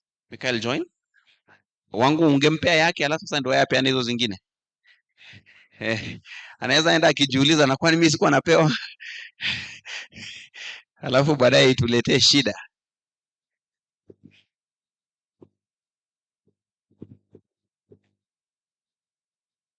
Asante sana. Good. Mikhail, leta niweke hii yako hapa. Usipate umepeana. So I request the student leader, Muwo, to come and receive gift hamper. Pigeni makofi anaponjoo.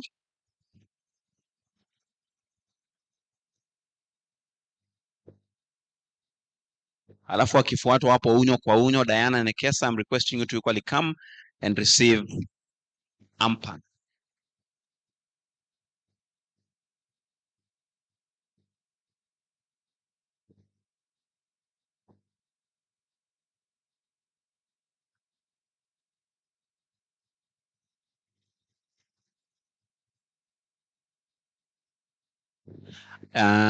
Hii ya mwisho ni ya nani? Ama niite niwachane nayo? Hebu nipe nishike. Haya. Ya nani? Sasa nishajishikia, mimi sipewi. Mimi sipewi, mimi naweka tu hapa. Asante sana Michael, pigeni Michael makofi. Hii sasa nitaangalia kwa room nione nani ambaye ana smile zaidi wakati tunamalizia, and then mimi nampatia.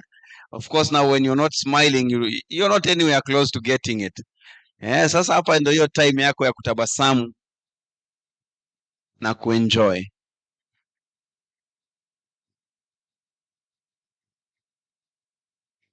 Beautiful. Now we want to finish. The person standing between us and serving our tea is the person I'm going to call next. And this is the last person to speak here. Immediately after that, we are guided that the guests here, there is a room prepared for us on the other end where we will have our refreshment. And then the rest of us, stations are already set here. And we can have conversations around the report and any other thing about campus life hapo as we enjoy the tea. From the team of moderators, the people that have hosted, Yvonne and myself, we want to appreciate you for being nice people. Tupigeni makofi. Sababu sirudi tena. Na kwa sababu sitaki nichukue kazi ya yule ambaye tena angefanya tupige makofi, allow me to invite Grace Onjala for the vote of thanks. Pige makofi anapo njoo.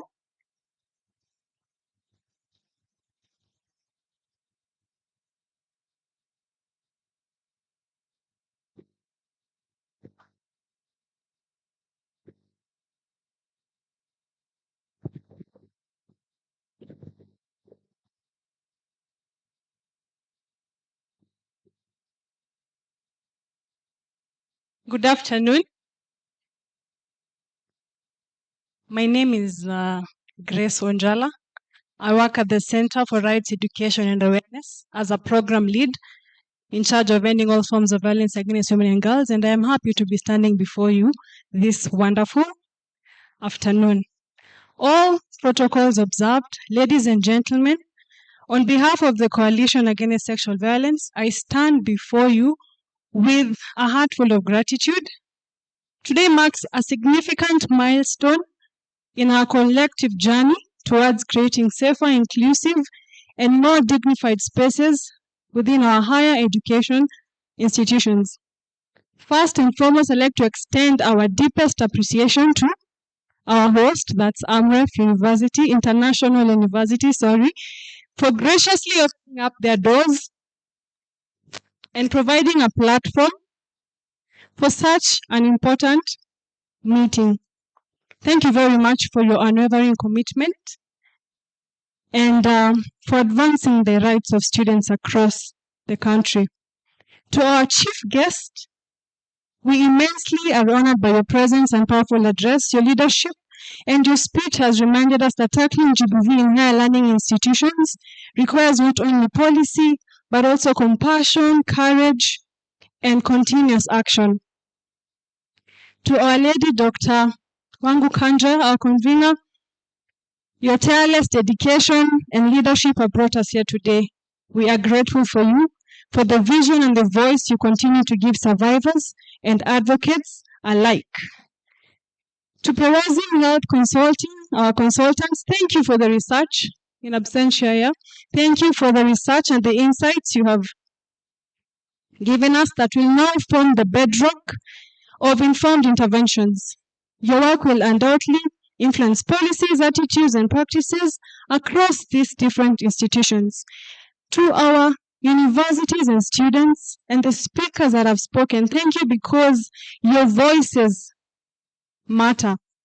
And the courage to speak about sexual harassment gives other people hope. Let us not be silent. Usikime. A special thanks to Oxfam and to our partners. Thank you for standing together, shoulder to shoulder with us. Indeed, it takes a village to end gender-based violence, and we have witnessed that today. To our Master of Ceremony And co-facilitator, thank you. And our spoken word artist, thank you very much for the creativity and how you've kept us engaged throughout the whole session. We are grateful. To each and every participant who has gathered here today, present and online, thank you for showing up. Clap for yourself. Your presence matters. Your presence matters. It's a statement that you care about the safety, dignity, and the rights of all students and Kenyans in the higher education institutions. And as we leave here today, let this report be more than a document. Yeah? Let it be a call to action, a mirror that reflects where we are, and a lamp that lights the way forward as to where we want to go. We owe it to every student, we owe it to every survivor, we owe it to ourselves to make higher education institutions places of learning and not sites of violence. Let us move forward together with renewed purpose and resolve. Thank you all, and may we continue to champion for the future where no student has to choose between education and safety. Because I'm between you and your meal, God bless you all.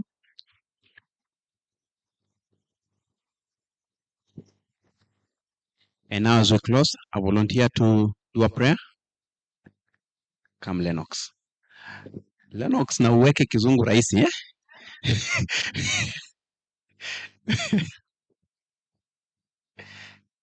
And equally pray for the refreshments. Eh? Oh, yes, thank you very much. I don't know whether it is prominent that and prudent simultaneously that you stand up but just remain comfortable. Let me pray. Thank you, God, this morning, the discourse you have underwent as far as the safety of the students in their respective institution is concerned. Indeed, it is very much prudent for us to realize that academia and curriculum protuberance in all its forms and echelons should thrive in a safe environment where longevity can be enhanced and assurance of different learning techniques and approaches can be met.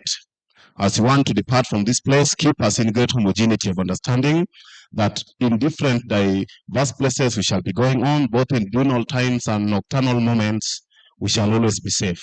As we want to venture into the cuisines and the culinary experience, even the breakfast, may it be safe and keep us in good strength so that we can champion, and this launch may be the instigation of the safety within and without the borders of the country. In Jesus' name, amen.